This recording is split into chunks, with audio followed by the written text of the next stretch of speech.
Welcome to Rajasthan study number 1। Rajasthan study number 1 आप सभी का स्वागत साथियों।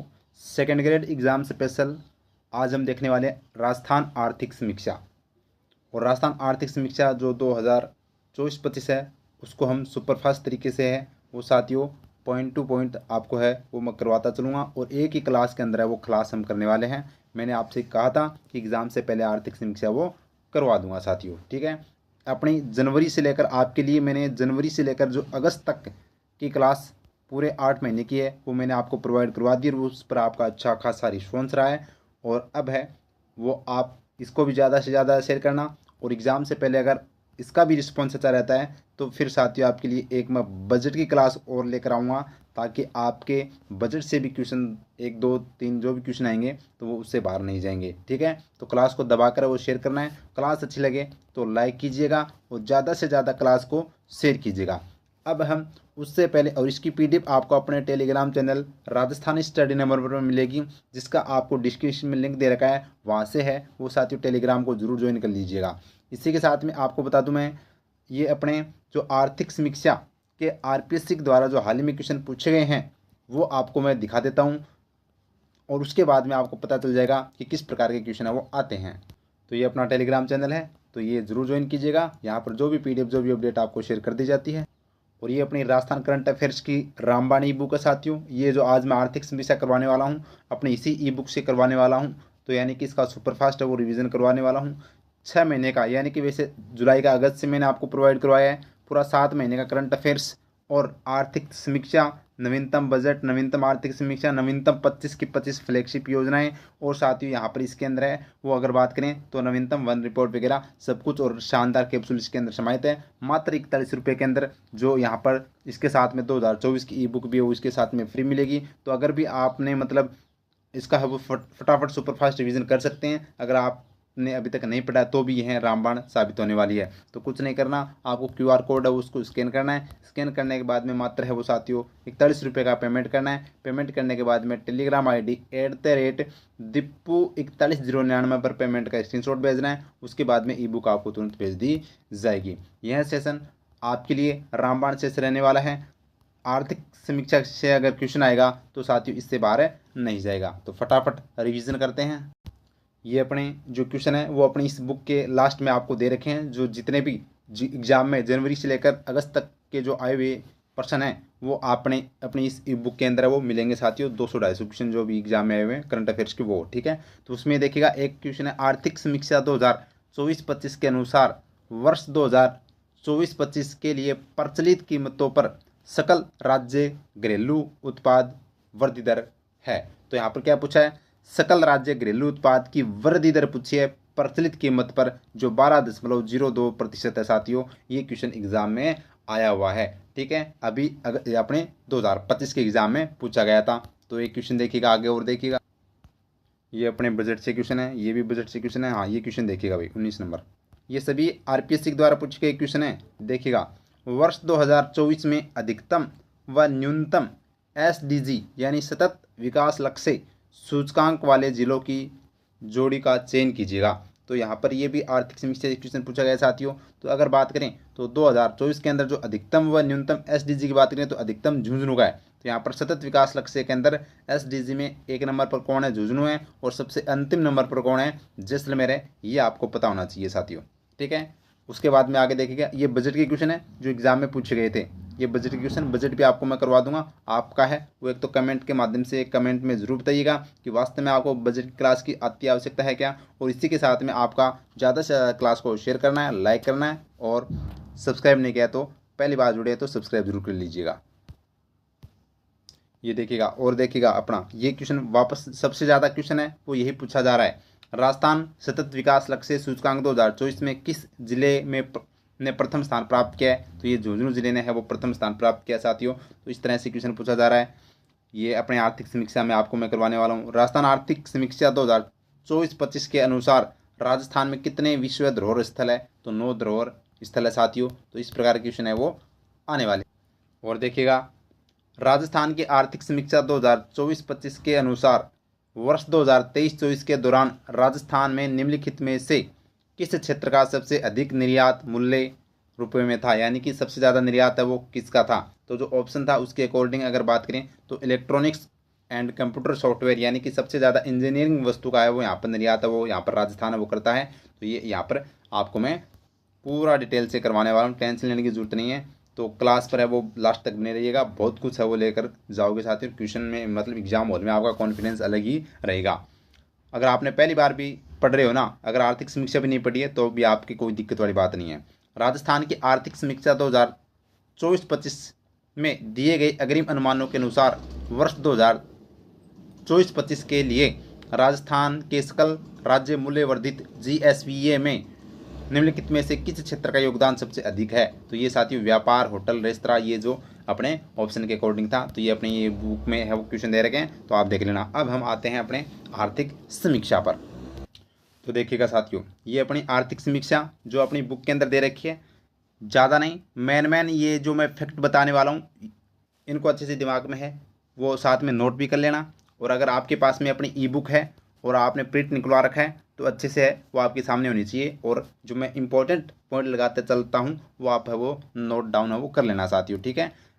तो देखिएगा, अब हम स्टार्ट करते हैं अपनी आर्थिक समीक्षा 2024-25, ठीक है।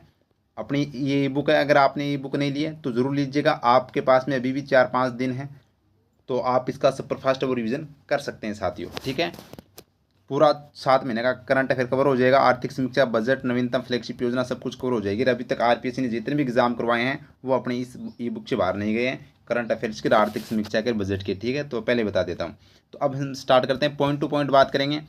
वैसे उम्मीद करता हूँ सब कुछ आपको पता है। जैसे पहला पॉइंट अपना है राजस्थान का सकल राज्य घरेलू उत्पाद GSDP, यानी कि ग्रॉस स्टेट डोमेस्टिक प्रोडक्ट की अगर बात करें। अब इसकी मैं आपको व्याख्या नहीं करवाने वाला हूँ, इसकी मतलब व्याख्या का मतलब है कि आपको मैं इसकी परिभाषा नहीं बताने वाला हूँ, क्योंकि आपको वैसे पता है, आपने आर्थिक समीक्षा पढ़ी है, चाहे वो भारत की हो चाहे राजस्थान की। तो ये सिर्फ जो पॉइंट टू पॉइंट जो एग्जाम में आपके आएंगे वो बताऊंगा मैं साथियों। अब आपको सब क्यों पता है घरेलू उत्पाद क्या होता है। राज्य घरेलू उत्पाद, जो राज्य की सीमा के अंदर जो उत्पादित अंतिम मूल्य है वो घरेलू उत्पाद है, ठीक है, राज्य घरेलू उत्पाद। तो वो बातें नहीं करूँगा मैं, ठीक है, हम करेंगे पॉइंट टू पॉइंट बात। तो देखिएगा, अब सकल राज्य घरेलू उत्पाद की मैं बात करूँ तो अगर बात करें, पहला पॉइंट है स्थिर मूल्य।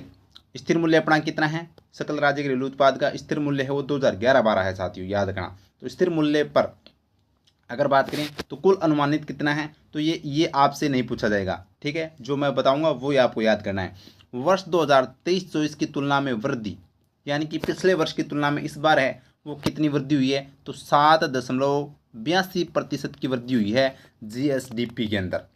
जबकि देश के, ये इंपॉर्टेंट पॉइंट है, इस पॉइंट को आप दिमाग में नोट बिठा लेना, स्टार लगा रहा हूँ मैं, ठीक है। तो देश में सकल राज्य घरेलू उत्पाद का है वो कितना प्रतिशत है, तो यानी देश का, मान लो देश के अंदर 100% है, देश का जीडीपी कितनी है, देश की जीडीपी 100% है। उसमें से राजस्थान का योगदान की बात करें तो राजस्थान का है वो 4.90% है वो स्थिर मूल्य पर है साथियों। स्थिर मूल्य की अगर मान लो जीडीपी देश की 100% है, उसमें से राजस्थान है वो कितना है, राजस्थान का 4.90% योगदान है, ये अपने को ध्यान रखना है। तो वेरी वेरी इंपॉर्टेंट है। जबकि वृद्धि दर की बात करें पिछले वर्ष की तुलना में तो 7.82% की है।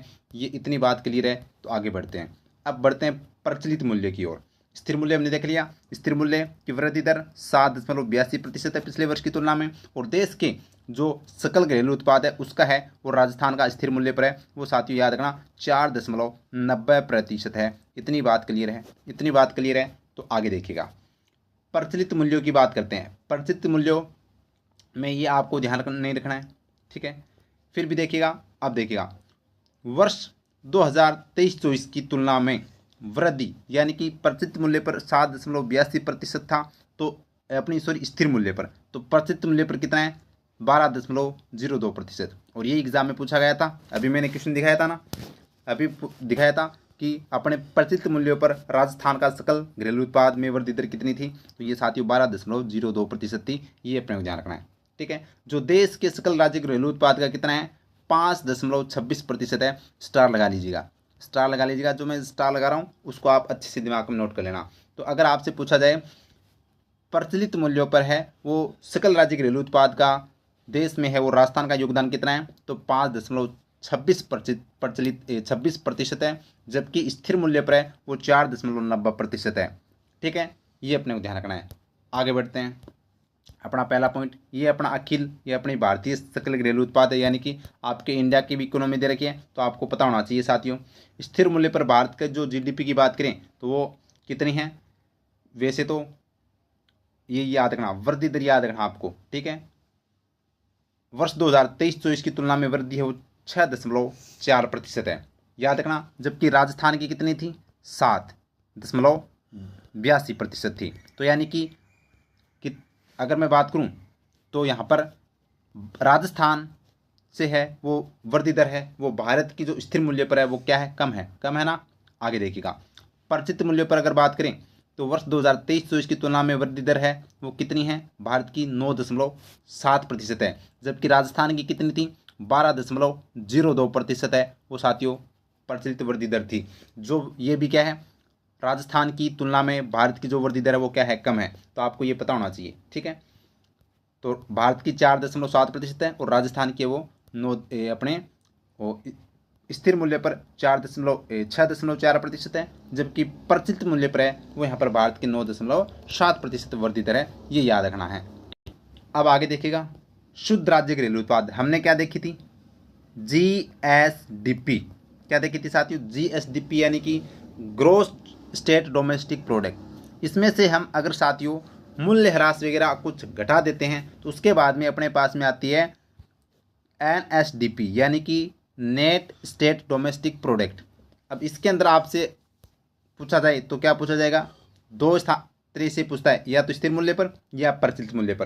तो स्थिर मूल्य पर तो याद रखना, तो अब अपना जो स्थिर मूल्य पर है वो करोड़ों में, ये आप देख सकते हैं 7,96,352 करोड़ रुपए अनुमानित है। जबकि आप वैसे इनको ऐसे याद नहीं रख सकते ना, तो मैं आपको बता देता हूँ। जैसे स्थिर मूल्य पर कुल जो अगर बात करें जीडीपी तो 9 लाख करोड़ याद रखना, और यहाँ पर 17 लाख याद रखना। इनका आप है वो साथियों कम कर देना, 2-2-3-3। ठीक है, तो अब अपना शुद्ध राज्य घरेलू उत्पाद 7 लाख से 2 लाख कम कर दो तो 9,96,352 करोड़ है, वो अपना अनुमानित है स्थिर मूल्य पर। और प्रचलित मूल्य पर है वो 15 लाख, जो 17 लाख से था वो 15 लाख, ये अपना अनुमानित है नेट जो अपना एनएसडीपी। ठीक है, अब यहाँ पर सबसे इंपॉर्टेंट बात यह है कि वर्ष 2023-24 की तुलना में वृद्धि कितनी है। तो यहाँ पर शुद्ध राज्य घरेलू उत्पाद की अगर बात करें तो 8.03% है, वो क्या है, वृद्धि है पिछले वर्ष की तुलना में। तो यह वृद्धि देखने को मिलती है। जबकि प्रचलित कीमत पर आपसे पूछा जाए तो कितनी है, 12.23% की वृद्धि है वो देखने को मिली है शुद्ध राज्य घरेलू उत्पाद के अंदर। साथियों पूरी आर्थिक समीक्षा करवाने वाला हूँ, जितना भी इसमें लगेगा आप है वो निश्चित रूप से वो बने रहिएगा। और आपके एग्ज़ाम हॉल में है वो साथियों क्वेश्चन हूबहू आएंगे, तो आप कॉन्फिडेंस के साथ वो जाइएगा। और यह आपके एग्ज़ाम के लिए रामबाण क्लास है वो रहने वाली है। कोशिश करूँगा कि 1-1.5 घंटे के अंदर इस क्लास को जल्दी से जल्दी हुआ मेन पॉइंट है वो आपको याद करवाता चलूँ। तो ठीक है, तो अभी तक आपको हमने क्या देखा, देखिएगा अभी तक मैं रिवीजन करवा देता हूँ, रिवीजन करते चलेंगे, कोई दिक्कत वाली बात नहीं है। तो अभी तक हमने बात करें तो एक तो राजस्थान की हमने क्या देखी साथियों, जीएसडीपी देखी। ठीक है, एक हमने नेट एनएसडीपी। ठीक है, तो याद रखना इस पर जो स्थिर मूल्य पर वृद्धि थी वो 7.82% की थी, जबकि प्रचलित मूल्य पर थी वो 12.02% की थी। इतनी बात क्लियर है। उसके बाद में हमने यहाँ पर देखी साथियों जो एनएसडीपी पर जो वृद्धि दर देखी है वो 8.03% की देखी है। और जो प्रचलित मूल्य पर हमने जो एनएसडीपी देखी राजस्थान की वो देखी है 12.23%। इतनी बात क्लियर है। इससे पहले हमने भारत की भी वृद्धि दर देखी है, स्थिर मूल्य पर देखिए वो 6.4% की, और प्रचलित मूल्य पर है वो साथियों हमने 9.7% की वृद्धि दर है वो देखी है। इतनी बात क्लियर है क्या, ये 3 पॉइंट हमने अभी तक पढ़े हैं और उम्मीद करता हूँ तीनों के तीनों आपको वो क्लियर होंगे। अब आगे बढ़ते हैं। अब आपसे इस बार है वो यहाँ पर क्या दी गई है, प्रत्येक ज़िले की यहाँ पर जीडीपी बताई गई है। तो आपको कुछ नहीं करना, बस जो बताता हूँ वो आपको याद कर लेना है। ठीक है, और ये एग्ज़ाम में प्रति व्यक्ति आय वाला है वो एग्ज़ाम में पूछा गया था आईपीएससी के द्वारा। तो ये पहले तो आपको सकल घरेलू राज्य उत्पाद का पता होना चाहिए। तो यहाँ पर बात करें स्थिर मूल्य पर 2011-12 के मूल्यों पर सकल जिला घरेलू उत्पाद की बात करें, जिला घरेलू उत्पाद की, ठीक है। तो प्रथम स्थान पर सबसे ज़्यादा जो अपनी जीडीपी किस जिले की है, तो जयपुर जिले की है। आपको सिर्फ क्रम याद करना है, ये आंकड़े आपको याद नहीं करने, ये बिल्कुल भी नहीं करने, इसके लिए मैं बिल्कुल नहीं बोल रहा हूँ आपको सिर्फ वो बोल रहा हूँ और एग्जाम में वो ही आएंगे, विश्वास रखिएगा। तो जीडीपी के अंदर स्थिर मूल्य पर पहले स्थान पर कौन है, जयपुर है। तो प्रचित मूल्य पर भी जयपुर ही होगा, याद रखना।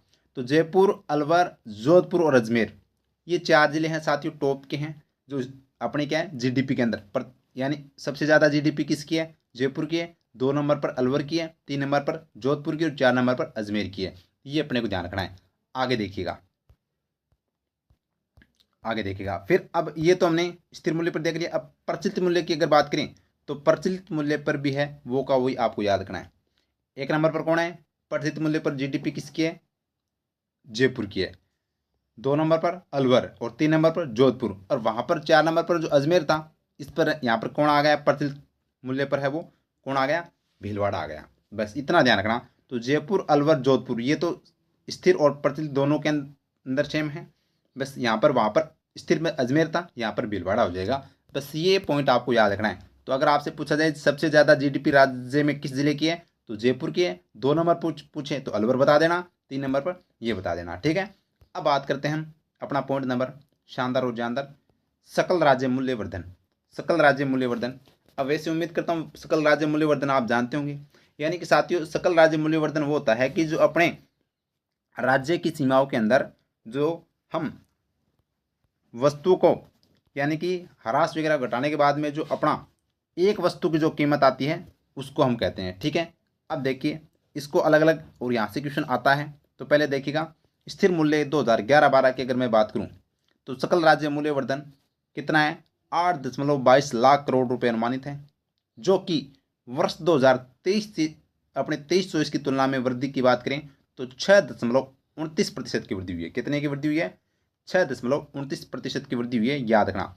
तो ये सकल राज्य मूल्यवर्धन जो एग्जाम में आपको देखो क्वेश्चन करवाया था जिसमें नाम था GSVA, है ना। तो ये है वो। तो GSVA की जो वृद्धि दर है वो पिछले वर्ष की तुलना में कितनी है, 6.29% की है। इतनी बात आपको क्लियर है क्या। अब देखिएगा, अब यहाँ पर इसको है वो अलग अलग क्षेत्रों में बांटा गया है।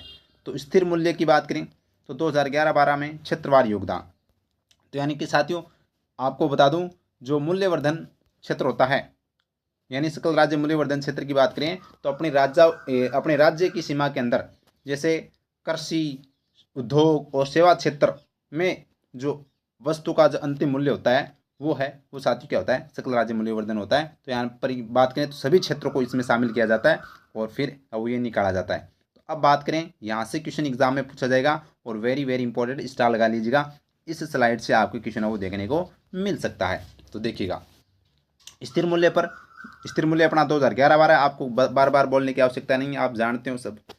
पर क्षेत्रवार योगदान की बात करें तो कृषि का योगदान कितना है स्थिर मूल्य पर, 26.54% है।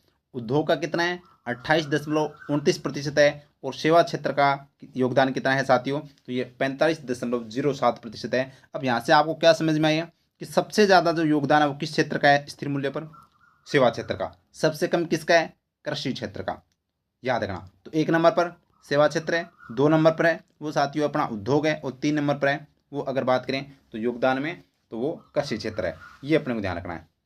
26.54 कृषि का है, 28.39% है वो उद्योग का है, और 45.07% है वो सेवा क्षेत्र का योगदान है। अब यहाँ पर बात कर लेते हैं प्रचलित मूल्य पर। तो स्थिर मूल्य पर जो कितना था 8.22 लाख करोड़ रुपए अनुमानित था, और वृद्धि दर है वो 6.29% थी वो। अब बात करते हैं प्रचलित मूल्य पर। तो प्रचलित मूल्य पर है वो कितना है, 15.70 लाख करोड़ रुपए अनुमानित है, और वर्ष 2023-24 की तुलना में वृद्धि की बात करें तो ये वृद्धि आपको ध्यान रखनी है 10.83%। कितनी है, 10.83% है वो साथियों वृद्धि दर है प्रचलित मूल्य पर GSV की। अब यहाँ पर देखिएगा ये प्रचलित मूल्य पर जो योगदान है इसको डबल स्टार लगा रहा हूँ, ये आपसे एग्जाम में डाटा है वो ये पूछा जाएगा, तो ट्रिपल स्टार लगा दिया मैंने। तो देखिएगा कृषि का योगदान 92%। तो यहाँ पर क्या हुई साथियों, वृद्धि हुई है, क्योंकि हमने स्थिर मूल्य पर क्या देखा था, 26.54% देखा था। ठीक है, तो यहाँ पर कितनी वृद्धि हुई है, वृद्धि हुई है। ठीक है, उद्योग की बात करें तो सबसे इंपॉर्टेंट डाटा आपको याद रखना है साथियों, उद्योग का।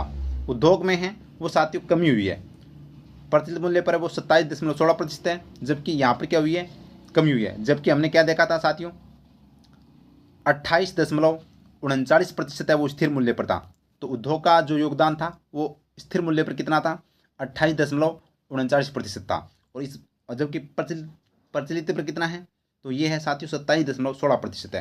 तो यहाँ पर क्या करें, यहाँ पर देखें तो साथियों क्या हुई, कमी हुई है। और सेवा क्षेत्र का योगदान है वो 45.92% है, तो इसमें भी क्या हुई है, तो इसमें वृद्धि हुई है, इसमें कमी हुई है, इसमें वृद्धि हुई है। अब इसमें वृद्धि कितनी हुई है, तो स्थिर मूल्य पर कितना था अपना, हमने देखा था 45.07% देखा था। ठीक है, तो अब देखें तो यहाँ पर भी क्या हुई है, वृद्धि हुई है। तो ये आप देख सकते हैं। तो सबसे ज़्यादा अगर बात करें कमी, यानी एकमात्र कमी किस क्षेत्र में हुई है, तो उद्योग में हुई है। याद रखना, वेरी वेरी इंपॉर्टेंट है एग्जाम की दृष्टि से। ठीक है, तो ये अपना स्थिर मूल्य वाला है, कन्फ्यूज नहीं होना है, और ये अपना प्रचलित मूल्य वाला है। तो 26.54 से 26.92%, 28.39 से 27.16%, और 45.07 से है वो यहाँ पर बात करें प्रचलित में 45.92%। तो इस तरह से आपको याद रखना है। ठीक है, इतनी बात क्लियर है, आगे बढ़ते हैं। इतनी बात क्लियर है तो आगे बढ़ते हैं। ये भी मैं साथियों आपको पॉइंट टू पॉइंट बता रहा हूँ, फिर इनको हम डिटेल से भी देखेंगे। कृषि को, उद्योग को, सेवा को, इनको हम डिटेल से भी देखने वाले हैं। टेंशन लेने की बिल्कुल भी अति आवश्यकता नहीं है। अब देखिएगा प्रति व्यक्ति आय, जो आपके एग्जाम में जहाँ से क्वेश्चन पहले वो हम याद कर लेते हैं, जो एग्जाम में क्वेश्चन सीधे सीधे बनेंगे। ठीक है, फिर हम डिटेल से भी देखेंगे, तो टेंशन लेने की बात नहीं है। आज के सेशन में आपको है वो आर्थिक समीक्षा से क्वेश्चन बाहर नहीं जाने दूंगा। बस आप तो है वो क्लास को लाइक करते रहेगा, शेयर करते रहेगा, और पहली बार जुड़े तो सब्सक्राइब जरूर कर लेना। अपने एक क्लास आपको बजट की मिलेगी, जिसमें पूरा बजट आपको मैं करवा दूंगा 1-1.5 घंटे के अंदर। ठीक है, आगे देखिएगा। स्थिर मूल्य की बात करते हैं 2000, और एक मेरे को कमेंट में ये भी बता दिया, क्योंकि आपके खेल और खिलाड़ी वाला टॉपिक है, वहाँ से क्वेश्चन आने की संभावना है। तो राजस्थान के जो जितने भी इंपॉर्टेंट खेल और खिलाड़ी हैं वो भी मैं करवाने वाला हूँ, लेकिन आपका इस क्लास के प्रति कितना प्यार रहेगा वो हम देखेंगे, उसके बाद में साथ ही कोशिश करूँगा मैं। ठीक है, स्थिर मूल्य की बात करते हैं, प्रति व्यक्ति भाई, यहाँ से भी क्वेश्चन है वो साथियों आता है, याद रखना भाई, वेरी वेरी इंपॉर्टेंट है। प्रति व्यक्ति आय की बात करें तो स्थिर मूल्य पर है वो कितना है, राजस्थान का प्रति व्यक्ति आय 96,638 रुपये, यानी कि प्रत्येक व्यक्ति है वो 96,638 रुपये वो कमा रहा है। याद रखना, एक साल के अंदर, न कि एक महीने में। ठीक है, एक साल की बात हो रही है। वर्ष 2023-24 की तुलना में कितनी वृद्धि हुई है, 6.88% की वृद्धि हुई है। वेरी वेरी इंपॉर्टेंट है, याद रखना भाई, 6.88% की क्या हुई है, वृद्धि हुई है। 96,638 रुपये है वो स्थिर मूल्य पर वो साथियों क्या है, प्रति व्यक्ति आय है, याद रखना। अब बात कर लेते हैं प्रचलित मूल्य की। किसकी बात कर लेते हैं, प्रचलित मूल्य की बात कर लेते हैं। तो प्रचलित मूल्य पर है वो साथियों अपने प्रति व्यक्ति आय कितनी है, तो 1,85,000। देखिएगा, 96,638 तो क्या है, स्थिर मूल्य, याद रखना, नोट कर लेना, वेरी वेरी इंपॉर्टेंट स्टार लगा रहा हूँ। तो 96,638 क्या स्थिर मूल्य पर प्रति व्यक्ति आय है, जबकि 1,85,053 क्या है साथियों, प्रचलित मूल्य पर अपनी प्रति व्यक्ति आय है, याद रखना।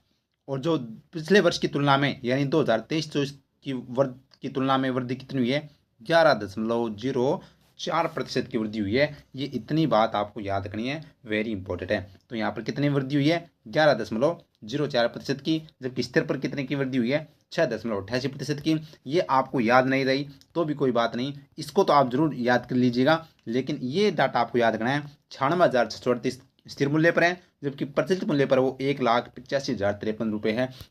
इतनी बात क्लियर है क्या। फिर आपके लिए साथियों अपनी इस बुक के अंदर प्रत्येक आपको पेज पर मिलेंगे मोटिवेशन कोटेज। तो देखिएगा, मेहनत करने से शरीर टूटे कोई बात नहीं, लेकिन माँ बाप के सपने नहीं टूटने चाहिए साथियों, माँ बाप के सपने नहीं टूटने चाहिए। सबसे ज़्यादा जो माता पिता को उम्मीद होती है वो अपने बच्चों से होती है। और आप ध्यान रखना, आपका जो साथ, चाहे वो आप हार रहे हो या जीत रहे हो, सबसे ज़्यादा जो साथ है वो कौन देते हैं, माता पिता देते हैं। आपकी चाहे परिस्थिति कैसी हो साथियों, लेकिन माता पिता है वो आपका निस्वार्थ भाव से साथ देते हैं। तो उनकी है जो उम्मीदें हैं वो आपको तोड़ना नहीं है, अपनी मेहनत करना है, जी जान लगाने देनी है, पूरी जितनी भी ताकत है उसको है वो आपको झोंक देना है। अब आगे बढ़ते हैं अपने, देखिएगा स्थिर मूल्य पर जिला प्रति व्यक्ति आय, तो जिस तरह से हमने जीडीपी देखी थी जिला वाइज, सबसे ज़्यादा जीडीपी किसकी है, चाहे वो स्थिर पर हो चाहे प्रचलित पर हो। याद रखना, जो शुरुआत के 2-3 जिले याद रखने हैं, जयपुर, अलवर, जोधपुर, ठीक है, स्थिर मूल्य और प्रचलित मूल्य पर थे। अब हम बात कर लेते हैं स्थिर 2011-12 पर जिला प्रति व्यक्ति आय की बात करते हैं, तो टॉप पर कौन है, तो टॉप पर साथियों यहाँ पर प्रति व्यक्ति आय में कौन है, अलवर है। याद रखना भाई, ये क्वेश्चन पूछा गया था, तो जिला यानी प्रति व्यक्ति आय वाला जिला वाइज पूछा गया था, तो अलवर जिला याद रखना भाई, वेरी वेरी इंपॉर्टेंट है। तो प्रति व्यक्ति आय सबसे ज़्यादा किस जिले की है, अलवर जिले की है। अलवर जिले के जो स्थिर मूल्य पर बात करें तो प्रति व्यक्ति आय कितनी है, 1,47,839 रुपये है साथियों, याद रखना, ठीक है। ये आपको जिला सिर्फ याद रखना है, अलवर, जयपुर, राजसमंद और भीलवाड़ा, ये स्थिर मूल्य पर क्या है, प्रति व्यक्ति आय इनकी ज़्यादा है, ठीक है। तो 1 नंबर पर अलवर है, 2 नंबर पर जयपुर है, 3 नंबर पर राजसमंद है और 4 नंबर पर भीलवाड़ा है, ठीक है। क्योंकि अलवर साथियों राजस्थान का हम बात करें तो यहाँ पर सबसे ज़्यादा उद्योग वगैरह स्थापित हुए हैं और यहाँ पर लोगों की इनकम अच्छी हुई है, तो इसलिए 1 नंबर पर कौन है, अलवर है। 2 नंबर पर है वो जयपुर है, क्योंकि राजस्थान की राजधानी है, अच्छी जनसंख्या रहती है, अच्छे काम होते हैं, तो यहाँ पर 2 नंबर पर।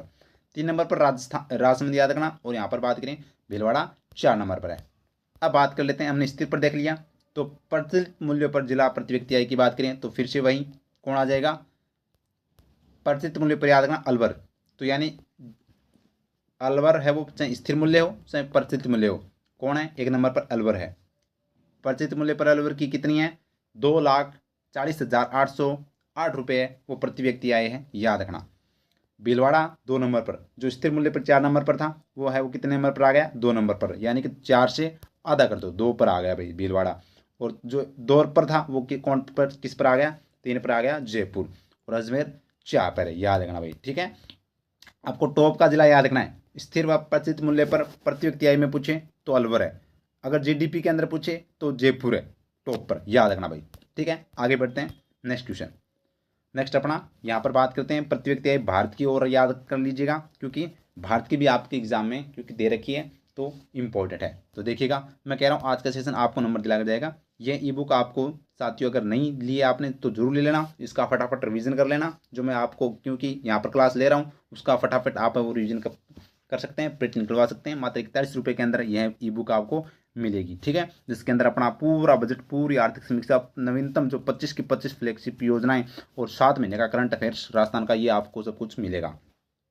देखिएगा स्थिर मूल्य 2011-12 पर हम देखें क्या देखने वाले हैं, भारत का प्रति व्यक्ति आय, भारत की प्रति व्यक्ति आय 1,12,358 रुपये है साथियों, 1,12,358 रुपये है स्थिर मूल्य पर।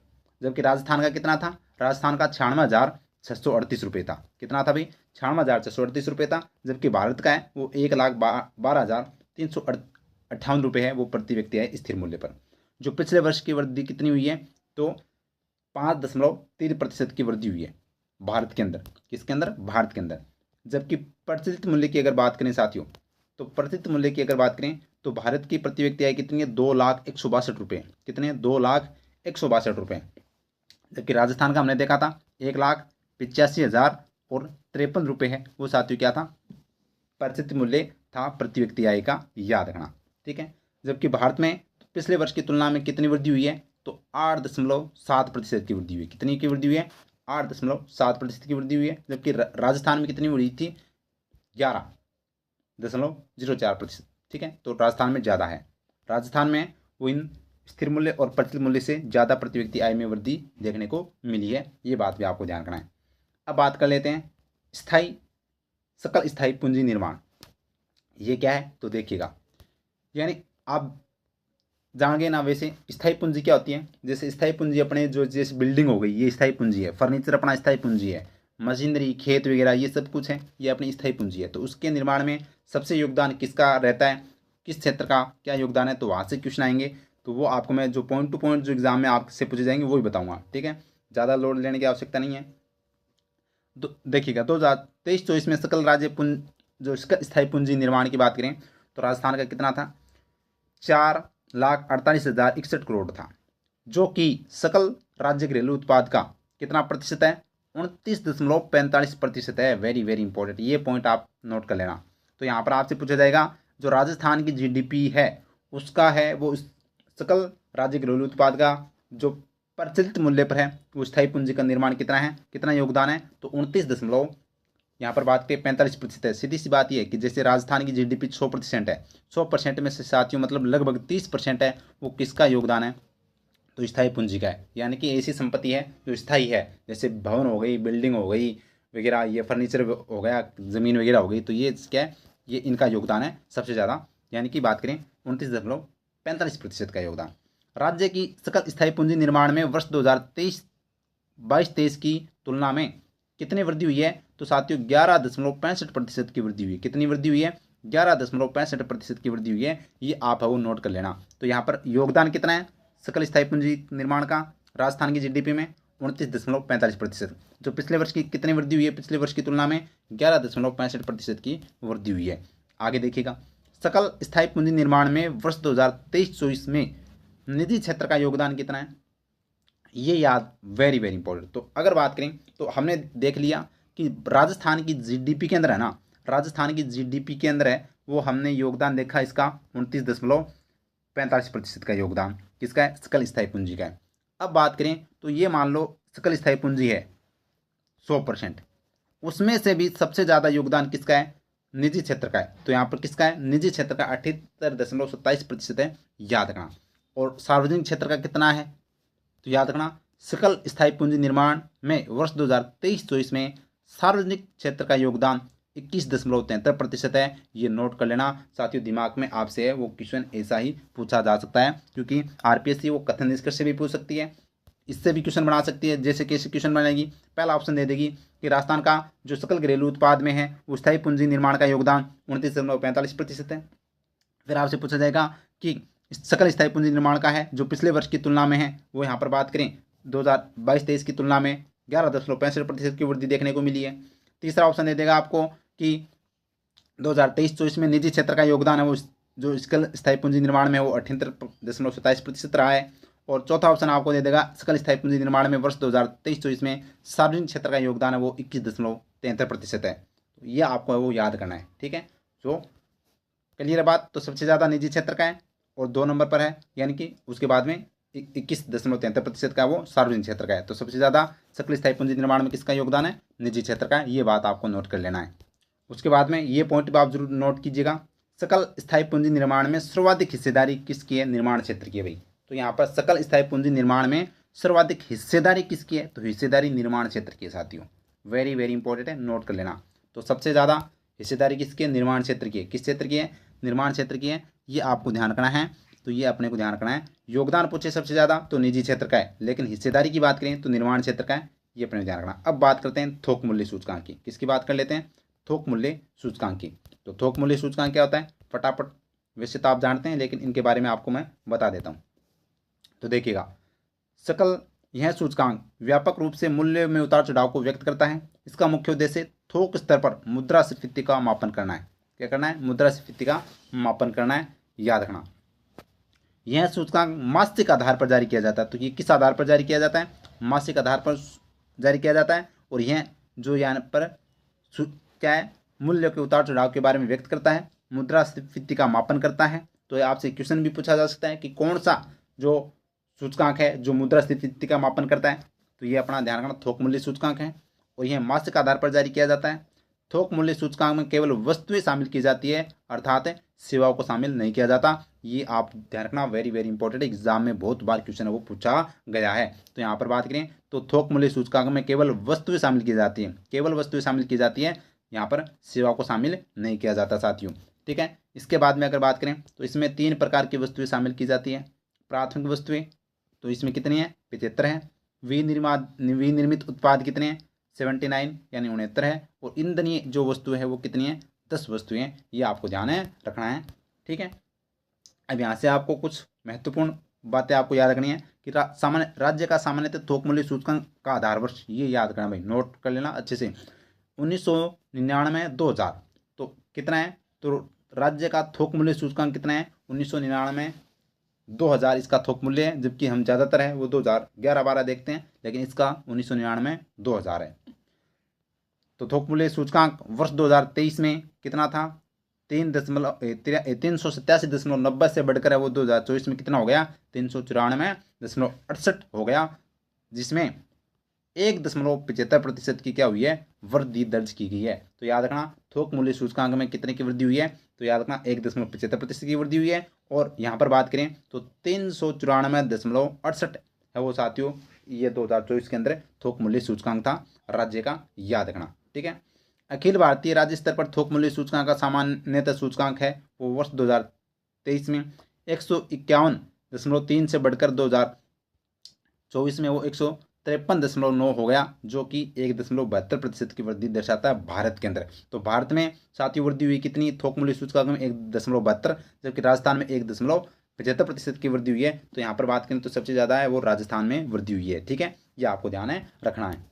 आगे देखिएगा, अब ये थोक मूल्य सूचकांक आपको दे रखा है, प्राथमिक वस्तु हमने देख ली, 75 वस्तु है, इनका ये सूचकांक है, ये इनका भारांक वगैरह है। तो आपको ये इतना नहीं पूछा जाएगा, बस इतना ध्यान रखना है कुल थोक मूल्य सूचकांक कितना है, तो 394.68% है, जो हमने देख लिया साथियों। और यह इसमें कितने की वृद्धि हुई है, 1.75% की वृद्धि देखने को मिली है। ठीक है, अब देखिएगा थोक मूल्य सूचकांक के बारे में, ये आप देख सकते हैं। भार की बात करें 30.163, और वर्ष 2023 में थोक मूल्य सूचकांक कितना था, तो 2023 में ये थोक खाद्य सूचकांक है, खाद्य सूचकांक कितना है, खाद्य सूचकांक, तो थोक मूल्य खाद्य सूचकांक 403.92 था, जो कि 4.39% की वृद्धि के साथ 2024 में बढ़कर कितना हो गया, तो 403 से वो 421.67 हो गया। तो यहाँ पर है वो थोक मूल्य खाद्य सूचकांक, याद रखना भाई, थोक मूल्य खाद्य सूचकांक में आपसे पूछा जाए तो ये ध्यान रखना 2024 में कितना है, तो 421 था, और पिछले वर्ष कितना था, तो यह साथियों 403 था, जो कितने की वृद्धि देखने को मिलती है, 4.39% को की वृद्धि देखने को मिलती है साथियों। एक और फिर से आपके लिए एक शानदार और जानदार, लक्ष्य ना ओझल होने पाए कदम मिलाकर चल, सफलता तेरे पैर चूमेगी आज नहीं तो कल। बस आपको निरंतर प्रयास करना है, निरंतर मेहनत करनी है, सफलता आपको है वो निश्चित रूप से मिलेगी साथियों। आपका जो 2025 का टारगेट है इसको जरूर अचीव कीजिएगा, अपने माता पिता के सपने और अपने सपने को जरूर साकार कीजिएगा। अब बढ़ते हैं आगे, इतनी बात क्लियर है। तो अब हमने थोक मूल्य सूचकांक देख लिया, अब हम बात कर लेते हैं उपभोक्ता मूल्य सूचकांक, जो आपके एग्जाम में साथियों सीधा सीधा हुबहू क्वेश्चन देखने को मिलता है। तो अब हम बात कर लेते हैं उपभोक्ता मूल्य सूचकांक की, CPI कंज्यूमर जो प्राइस इंडेक्स है इसकी हम बात कर लेते हैं साथियों। तो इसका आधार वर्ष कितना है, तो याद रखना वर्ष 2016 है, वेरी वेरी इंपॉर्टेंट है। तो साथियों इनका आधार वर्ष आपको याद रखना है कितना है, 2016 है, वेरी इंपॉर्टेंट है। जारीकर्ता की बात करें तो कौन जारी करता है उपभोक्ता मूल्य सूचकांक, श्रम ब्यूरो चंडीगढ़ के द्वारा। पहले जो श्रम ब्यूरो शिमला था करता था, अब है वो श्रम ब्यूरो चंडीगढ़ करता है। यह सूचकांक भी क्या जारी किया जाता है, प्रति माह सूचकांक है वो जारी किया जाता है, जिस तरह से थोक मूल्य सूचकांक जारी किया जाता है। सितंबर 2020 से नई श्रृंखला में श्रम ब्यूरो चंडीगढ़ द्वारा आधार वर्ष 2016 के अनुसार अलवर, भीलवाड़ा तथा जयपुर केंद्र के आंकड़े हैं वो लिए जाते हैं। तो याद रखना वेरी वेरी इंपॉर्टेंट है, एग्जाम की दृष्टि से आपसे क्वेश्चन यही पूछा जाएगा कि राजस्थान के किन जिलों के आंकड़े हैं वो यहाँ पर श्रम ब्यूरो यानी कि अपने उपभोक्ता मूल्य सूचकांक के लिए लिए जाते हैं। तो अलवर, भीलवाड़ा या जयपुर आपसे पूछा जा सकता है उपभोक्ता जो मूल्य सूचकांक के लिए राजस्थान के कितने जिलों को है वो शामिल किया गया है, तो 3 जिले अलवर, भीलवाड़ा, जयपुर, ये अपने को नोट कर लेना है। आंकड़े लिए जाते थे 2016 यानी 2020 तक, ठीक है। लेकिन उसके बाद में नवीन श्रृंखला आई साथियों, और नवीन श्रृंखला है वो यहाँ पर बात करें तो जो अजमेर के स्थान पर अलवर केंद्र को शामिल किया गया था, याद रखना। उससे पहले अलवर के स्थान पर कौन था, अजमेर था। कौन था भाई, अजमेर था। अजमेर के स्थान पर है वो अलवर को शामिल किया गया था 2020 के अंदर, ये आपको ध्यान रखना है, ठीक है, जो नई श्रृंखला बनी थी। इस सूचकांक में देश भर से कितने औद्योगिक केंद्रों से प्राप्त आंकड़े लिए जाते हैं, तो यहाँ पर 88 औद्योगिक केंद्रों से प्राप्त आंकड़ों के आधार पर तैयार है वो किया जाता है। तो यहाँ पर उपभोक्ता मूल्य सूचकांक है वो देश से कितने और 88 औद्योगिक केंद्रों से जो प्राप्त आंकड़ों के आधार पर है वो सूचकांक उपभोक्ता मूल्य सूचकांक तैयार किया जाता है। जिसमें से 88 में से राजस्थान के कितने केंद्र हैं, तो 3 केंद्र है, अलवर, भीलवाड़ा और जयपुर। ये तीनों के तीनों जिले हैं वो आप अपने दिमाग में नोट कर लेना साथियों। तो याद रखना, A for Alwar, B for Bhilwara और जे फॉर जयपुर। तो ABJ, ठीक है। तो अलवर, जयपुर, भीलवाड़ा, ये अपने ध्यान रखना, ये 3 जिले इसमें शामिल हैं।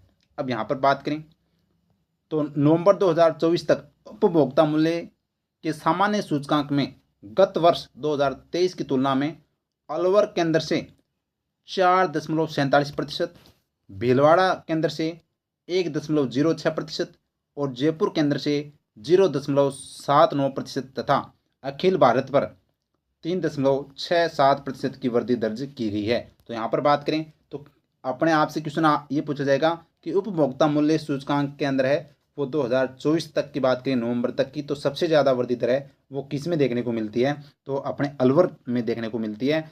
अलवर के अंदर से 4.47% की वृद्धि है वो देखने को मिलती है साथियों, याद रखना, ठीक है। अब देखिएगा, यहाँ से क्वेश्चन एग्जाम में आता है। तो देखिएगा, उपभोक्ता मूल्य सूचकांक को 4 श्रेणियों में जारी किया जाता है। कितनी श्रेणियों में? 4 श्रेणियों में। एक तो है औद्योगिक श्रमिकों हेतु, एक है कृषि श्रमिकों हेतु, एक है ग्रामीण श्रमिकों हेतु और एक ग्रामीण, शहरी और संयुक्त श्रमिकों हेतु। तो देखिएगा, आपसे एग्जाम में ये क्वेश्चन सीधा आता है, इनका आधार वर्ष पूछ लिया जाता है और कौन इनको है वो जारी करता है। तो देखिएगा, औद्योगिक श्रमिक का आधार वर्ष कितना है? तो याद रखना, जो CPI यानी कि consumer price index, industrial worker, औद्योगिक श्रमिक का आधार वर्ष कितना है? 2016 है। और ये जारी कौन करता है? श्रम ब्यूरो चंडीगढ़ के द्वारा, श्रम ब्यूरो चंडीगढ़ के द्वारा। कृषि श्रमिकों हेतु आधार वर्ष कितना है? 1986-87, याद रखना, नोट कर लेना, 1986-87, और श्रम ब्यूरो चंडीगढ़ के द्वारा जारी किया जाता है।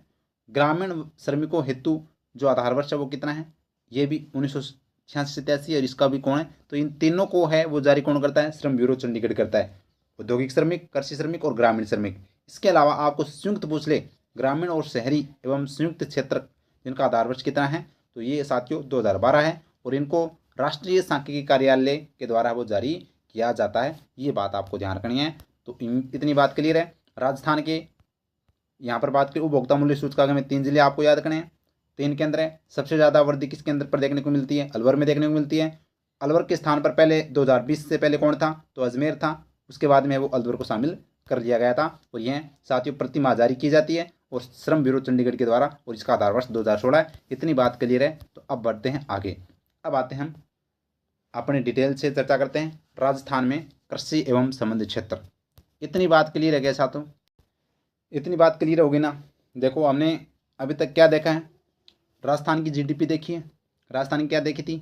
GDP, ठीक है। उसके बाद में हमने भारत की भी GDP देख ली, प्रति व्यक्ति पर कैपिटल इनकम देख ली अच्छे से, ठीक है, क्लियर है। उसके बाद में GSV के बारे में देख लिया, और उसके बाद में GSV के अंदर भी अलग अलग क्षेत्र हमने देख लिए, कृषि, उद्योग और सेवा क्षेत्र, ठीक है।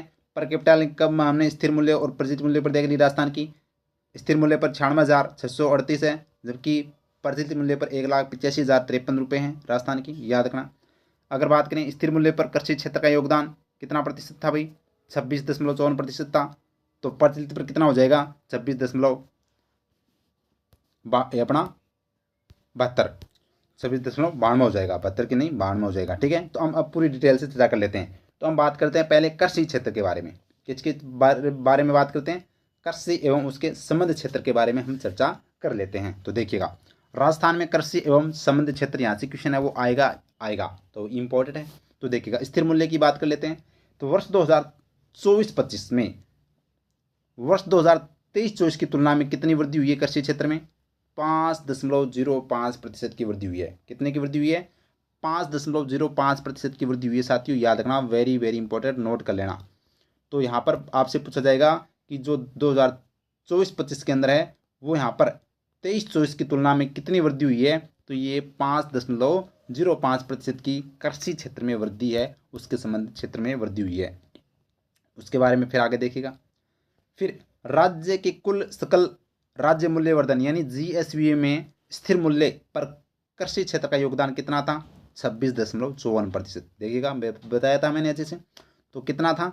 26.54% था। और प्रचलित मूल्य पर ये जाकर कितना हो जाएगा? 26.92% हो जाएगा। कितना हो जाएगा? 26.92% हो जाएगा प्रचलित मूल्य में। तो यहाँ पर कितने की वृद्धि हुई है, तो अगर ये आपको ध्यान रखना है तो ये इसमें 5.5% की। ठीक है, अब देखिएगा प्रचलित मूल्य की हम बात कर लेते हैं। प्रचलित मूल्य की अगर बात करें तो 2024-25 में वर्ष 2023-24 की तुलना में वृद्धि की बात करें तो वृद्धि दर कितनी है, 11.44% है। कितनी है, 11.44% है, जो कि राज्य के कुल सकल मूल्यवर्धन यानी कि जीएसवी में प्रचलित मूल्य पर कृषि क्षेत्र का योगदान कितना है, 26.92 मैंने बताया था आपको। तो यहाँ पर 26 अगर आपसे 54 पूछे तो ये तो स्थिर मूल्य पर योगदान, और 26.92 पूछे तो ये साथियों क्या है, अपना प्रचलित मूल्य पर योगदान है। तो प्रचलित मूल्य पर जो योगदान में वृद्धि हुई है वो कितने की हुई है, 11.44% की। स्थिर मूल्य पर जो वृद्धि हुई है वो कितने की हुई है, तो वो हुई थी साथियों 5.05% की। इतनी बात क्लियर है क्या, इतनी बात क्लियर है। तो आगे बढ़ते हैं, आगे बढ़ते हैं। अब यहाँ पर आपसे एग्जाम में पूछा जाएगा कि कृषि एवं संबंधित क्षेत्र के कितने उपक्षेत्र होते हैं, तो कृषि और संबंधित क्षेत्र के 4 उपक्षेत्र हैं, वह उनका योगदान हम देखने वाले हैं। तो ये यहाँ से क्वेश्चन है वो एग्जाम में आता है। तो कृषि एवं संबंधित क्षेत्र के 4 उपक्षेत्र कौन कौन से होते हैं, एक तो पशुधन, फसल, वानिकी और मत्स्य। तो कितने हैं, पशुधन, फसल, वानिकी और मत्स्य, ये क्या होते हैं, 4 उपक्षेत्र वो इसमें होते हैं साथियों। अब इनके बाद चर्चा कर लेते हैं इनके बारे में। तो देखिएगा यहाँ से क्वेश्चन है वो एग्जाम में आता ही आता है, डबल ट्रिपल फोर्थ स्टार लगा रहा हूँ, 5 स्टार लगा रहा हूँ भाई, 5 स्टार यहाँ से क्वेश्चन आपको देखने को मिल जाएगा। कृषि एवं संबंधित क्षेत्र के उपक्षेत्रों का प्रचलित मूल्य पर योगदान की बात कर लेते हैं। तो किस पर हम बात करते हैं, प्रचलित मूल्य पर। तो पशुधन का योगदान कितना है, सबसे ज़्यादा जो योगदान है वो किसका है साथियों, पशुधन का है। सबसे ज़्यादा योगदान किसका है, पशुधन का, 46.77% है, वो किसका योगदान है, पशुधन का योगदान है। जबकि फसल का योगदान कितना है, 46.17% है। तो यहाँ पर लगभग 46 तो सेम है, लेकिन स्वतंत्र पॉइंटों की अगर बात करें तो सबसे ज़्यादा योगदान, इतना ही याद रखना, सबसे ज़्यादा योगदान पशुधन का, 2 नंबर पर फसल का, 3 नंबर पर वानिकी का और 4 नंबर पर मत्स्य का, याद रखना। फिर आपसे एग्जाम में प्रतिशत भी पूछ सकता है। तो प्रतिशत में अगर पूछे तो सबसे ज़्यादा योगदान पशुधन का कितना प्रतिशत है, 46.77% है। फसल का कितना है, 46.17% है। और वानिकी का कितना है, तो 6.56% है। और मत्स्य का 0.51% योगदान है वो साथियों है, याद रखना। ठीक है, आगे देखिएगा। अब ये इनका, ये तो हमने क्या देख लिया, प्रचलित मूल्य पर है वो योगदान देख लिया कृषि और संबंधित क्षेत्र का, उपक्षेत्रों का। तो याद रखना 4 उपक्षेत्र होते हैं। सबसे कम किसका योगदान है, सबसे कम योगदान मत्स्य का है और सबसे ज़्यादा पशुधन सहायक का है। ठीक है, अब देखिएगा यहाँ पर जीएसवी के अंदर पूछे आपसे, जीएसवी यानी मूल्य कुल, जो जीएसवी के अंदर प्रचलित मूल्य के अंदर कृषि और उसका संबंध क्षेत्र का योगदान पूछे तो पशुधन का सबसे ज़्यादा, पशुधन का 12.59% है, फसल का है वो 12.43% है, वानिकी का 1.77% है और मत्स्य का 0.14% है। ठीक है, तो ये जीएसवी के अंदर है और वो अपने डायरेक्ट प्रचलित मूल्य पर है। अब यहाँ पर बात करते हैं कृषि संबंध के क्षेत्र में, अगर आगे बढ़े तो खाद्यान्न की हम चर्चा कर लेते हैं कि इस बार कुल खाद्यान्न कितना हुआ है और सबसे ज़्यादा खाद्यान्न किस में हुआ, खरीफ में कितना हुआ, रबी में कितना हुआ, ये एग्जाम में आपसे पूछा जाता है। तो देखिएगा खाद्यान्न की बात करें तो कुल खाद्यान्न, ये यहाँ से एग्जाम में इंपॉर्टेंट है, कुल खाद्यान्न, एग्जाम में कुल खाद्यान्न आपसे पूछा जा सकता है। तो देखिएगा वर्ष 2024-25 में राज्य में कुल खाद्यान्न उत्पादन 267.67 लाख मीट्रिक टन होने की वो संभावना वो बताई गई है। तो याद रखना, तो 2023-24 में राज्य में कुल खाद्यान्न की बात करें तो कितना है, 267.67, याद रखना भाई, 267.67 लाख मीट्रिक टन, याद रखना। तो लाख मीट्रिक टन ये आपको याद रखना है, जो कि गत वर्ष, पिछले वर्ष 241 था ना, उस पिछले वर्ष 241 था, इस बार 267 है। तो लाख मीट्रिक टन की तुलना में कितने की वृद्धि हुई है, 10.67% की। तो ये आपको ध्यान रखना, पॉइंटों में तो 67 ही आएगा, यहाँ पर चाहे वो लाख मीट्रिक टन में हो चाहे प्रतिशत में हो। ठीक है, तो यहाँ पर 267 टोटल आपसे पूछा जाए तो 267 लाख मीट्रिक टन खाद्यान्न उत्पादन। और यहाँ पर वृद्धि की बात करें तो पिछले वर्ष की तुलना में 10.67% की वृद्धि देखने को यहाँ पर अधिक है वो यहाँ पर संभावना बताई गई है साथियों। अब खरीफ की बात करें तो यहाँ पर कुल खाद्यान्न के अंदर खरीफ का योगदान कितना है, तो खरीफ की अगर बात कर लेते हैं तो 2024-25 में खरीफ खाद्यान्न का उत्पादन 103.71 लाख मीट्रिक टन की संभावना है, जो कि पिछले वर्ष की तुलना में, पिछले वर्ष कितना ही थी 91.40 लाख मीट्रिक टन था, उससे 13.47% की है यहाँ पर वृद्धि वो बताई गई है। तो कुल खरीफ आपको याद रखना है 103.71 लाख मीट्रिक टन, वृद्धि आपसे पूछी जाए तो 13.47%। रबी की बात करें तो वर्ष 2024-25 में रबी खाद्यान्न की बात करें तो उत्पादन कितना है 163.96 लाख मीट्रिक टन का अनुमानित है, जो कि पिछले वर्ष की तुलना में 150 जो था उससे है वो कितने की वृद्धि बताई गई है, तो 8.97% की वृद्धि है वो दर्शाता है साथियों। तो ये आपको ध्यान रखना है खरीफ और रबी के बारे में, ठीक है। ये अनाज के बारे में, तो अनाज से आपसे इतना है वो नहीं पूछा जाएगा, ठीक है। जो इंपॉर्टेंट पॉइंट है वो आपको मैं बता देता हूँ। रबी अनाज, दलहन, खरीफ दलहन कुल दलहन पूछा जा सकता है, कुल तिलहन इंपॉर्टेंट है, तिलहन गन्ना और कपास, इन तीनों के आंकड़े और बता देता हूँ, उसके बाद में आगे बढ़ते हैं साथियों, क्योंकि जो मेन एग्जाम की दृष्टि से आपके इंपॉर्टेंट पॉइंट है वही आपको मैं यहाँ पर लगभग बताए हैं और आगे बताने वाला हूँ, जो एग्जाम में साथियों आपको सीधे हूबहू क्वेश्चन देखने को मिलेंगे, उससे बाहर नहीं मिलेंगे, ठीक है। तो देखिए तिलहन की बात करते हैं तो कुल तिलहन का उत्पादन की बात करें तो तिलहन का उत्पादन वर्ष 2023-24 में 24-25 में 96.17 लाख मीट्रिक टन होने का अनुमान है, जो कि पिछले वर्ष की तुलना में कितना था 101.22 लाख मीट्रिक टन था की तुलना में कितने की कमी हुई है। तो याद रखना, वेरी वेरी इंपॉर्टेंट, स्टार लगा लीजिएगा। तो तिलहन के अंदर वो साथियों क्या देखने को मिलेगी, कमी देखने को मिलेगी। कितने की कमी देखने को मिलेगी, तो 4.99, लगभग 5% को कमी देखने को वो यहाँ पर कुल तिलहन के अंदर देखने को मिलेगी। गन्ना की बात करें तो गन्ना 2023-24 में 3.63 लाख मीट्रिक टन की तुलना में है, वो 2024-25 में 4.40 लाख मीट्रिक टन होने की संभावना है, जो कि कितने की वृद्धि 21.21% की वृद्धि को दर्शाता है साथियों। तो यहाँ पर कितना, क्योंकि पिछले वर्ष कितना था 2023-24 में 3.63 लाख मीट्रिक टन था, और इस बार 2024-25 में यहाँ पर है वो 4,40,000 मीट्रिक टन की संभावना है। तो 21% की यहाँ पर वृद्धि है वो दर्शाता है। कपास की बात कर लेते हैं। कपास वर्ष 2024-25 में कपास का उत्पादन 18.45 लाख गांठें उत्पादित होने की संभावना है, वेरी वेरी इंपॉर्टेंट है। तो यहाँ पर 2024-25 में कपास का उत्पादन 18.45 लाख गांठें उत्पादित होने की संभावना, क्योंकि साथियों इसका गणना वो गांठों में की जाती है कपास का, जो कि जबकि वर्ष 2023-24 में है वो यह उत्पादन 26.21 लाख गांठें था। तो यहाँ पर सबसे ज़्यादा कमी साथियों 29.61% की कमी दर्शाता है। तो कपास के अंदर है वो पिछले वर्ष है वो 26.21 लाख गांठें था, जो कि इस बार है वो यहाँ पर 18.45 गांठें का अनुमान है, जो कि 29.61% की कमी को दर्शाता है। तो 29.61% की कमी को कौन दर्शा रहा है, कपास के अंदर है वो यहाँ पर कमी होने वाली है। कुल तिलहन के अंदर भी कमी होने वाली है, और गन्ना के अंदर है वो 21.21 की क्या होने वाली है, वृद्धि होने वाली है। इसके बाद में सबसे ज़्यादा जो एग्जाम में क्वेश्चन पूछा जाता है वो यहाँ से पूछा जाता है, स्टार लगा लीजिएगा। फसल उत्पादन में राजस्थान का देश में स्थान व प्रतिशत में योगदान। तो इस स्लाइड से साथियों क्वेश्चन देखने को मिल जाएगा, आपको 100% मिल जाएगा। तो यह सेशन आपको अच्छा लग रहा है तो लाइक कीजिएगा, शेयर कीजिएगा, और दबाकर वो शेयर कीजिएगा। और पहली बार अपने साथ जुड़े हैं तो साथियों अपने सब्सक्राइब कर लीजिएगा। इसकी पीडीएफ अपने टेलीग्राम पर मिल जाएगी, इसी राजस्थान स्टडी नंबर 1 के नाम से टेलीग्राम है, जो डिस्क्रिप्शन में लिंक दे रखा है, वहाँ से आप जरूर डायरेक्ट ज्वाइन कर सकते हैं टेलीग्राम को। तो देखिएगा फसल उत्पादन में राजस्थान का देश में स्थान व प्रतिशत में योगदान की बात कर लेते हैं। तो राजस्थान का प्रथम स्थान किस किस के अंदर है और कितना कितना योगदान है। तो सबसे ज़्यादा योगदान की बात करें, सबसे ज़्यादा प्रथम स्थान है वो राई व सरसों। तो एग्जाम में पूछा जा सकता है, राई व सरसों का प्रथम स्थान है। तो यहाँ पर सरसों की अगर बात करें तो 46.13% का योगदान है वो राजस्थान है वो रखता है पूरे भारत के अंदर। तो सबसे ज़्यादा सरसों राजस्थान में उत्पादित होती है, कितने प्रतिशत, तो यानी भारत के अंदर 100% होते हैं तो उसमें से 46% है वो राजस्थान में उत्पादित होती है। बाजरा की बात करें तो 44.66%। तो सबसे ज़्यादा राई सरसों, 2 नंबर पर बाजरा।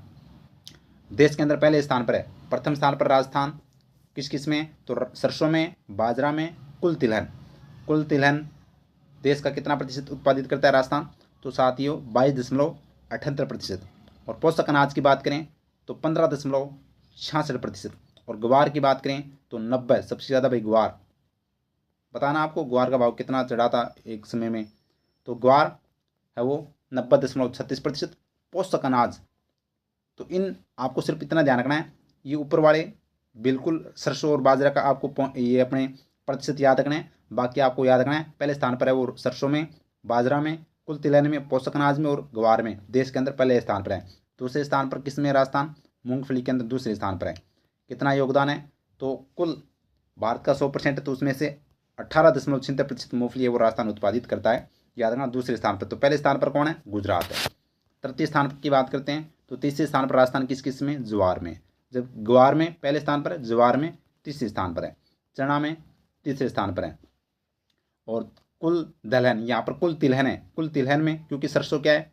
एक तरह से साथियों तिल ही है, ठीक है। तो कुल तिलहन में हम पहले स्थान पर है। जबकि दलहन की बात करें, चना से क्या बनती है? दाल बनती है। तो कुल दलहन में हम तीसरे स्थान पर है। सोयाबीन में भी तीसरे स्थान पर है, याद रखना। तो ये आपसे पूछा जा सकता है, वेरी इंपॉर्टेंट है। तो सोयाबीन, ज्वार, चना, कुल दलहन के अंदर हम तीसरे स्थान पर हैं। जबकि मूंगफली में दूसरे स्थान पर है। जबकि सरसों, बाजरा, कुल तिलहन और पोषक अनाज और ग्वार के अंदर हम पहले स्थान पर है भारत के अंदर। ये आपको टेबल अच्छे से याद रखनी है। उम्मीद करता हूँ इतनी बात क्लियर हो गई होगी, ठीक है। आगे देखिएगा, क्लास अच्छी लग रही है तो जरूर शेयर करते रहिएगा साथियों। ये यहाँ पर प्रचलित जोत धारक, यहाँ से क्वेश्चन आता है। प्रचलित जोत धारक से क्वेश्चन है वो पूछा जाता है एग्जाम के अंदर। तो देखिएगा, इसके बारे में देख लेते हैं। तो देखिएगा, प्रचलित जोत धारक। राज्य में कृषि गणना 2015-16 के अनुसार कुल प्रचलित भूमि जोतों की संख्या 76.55 लाख, जो कि 11.14% की वृद्धि देखने को वो मिलती है साथियों। तो अगर बात करें तो कितनी है? तो कुल यहाँ पर प्रचलित जो भूमि जोतों की संख्या कितनी है? राजस्थान में 76.55 लाख जोतों की संख्या, याद रखना। वर्ष 2015-16 के अनुसार कुल जोतों का क्षेत्रफल, ये इंपॉर्टेंट है भाई। तो कुल क्षेत्रफल कितना है जोतों का? तो 208.73 लाख हेक्टेयर है। कितना है? 208.73 लाख हेक्टेयर है, वो याद रखना। क्या कुल क्षेत्रफल है भूमि जोतों का, ठीक है, कुल जोतों का, ठीक है। उसके बाद में देखिएगा, 2010-11 में कुल जोतों का क्षेत्रफल कितना था? 211.30 लाख हेक्टेयर था। और इस बार अब कितना है? तो इस बार वर्तमान में 208 है। तो यानी कि साथियों 211 से 208 तक कमी हुई है। तो कितनी कमी हुई है? तो जोतों में कुल क्षेत्रफल में 1.24% की क्या हुई है साथियों? कमी दर्ज की गई है। वेरी वेरी इंपॉर्टेंट है, याद रखना। तो 1.24% की क्या कमी की गई है? कमी दर्ज की गई है कुल जोतों के अंदर, याद रखना।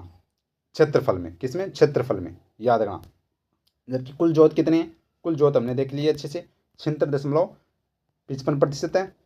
55 लाख क्या है? कुल जोत है। क्षेत्रफल वर्तमान में 208.73 लाख हेक्टेयर है, जो कि पहले कितना था? 211 था। तो कमी हुई है 1.24% की। ये बात आपको ध्यान रखनी है। आगे देखिएगा, जोतों का वर्गीकरण एग्जाम में पूछ लिया जाता है।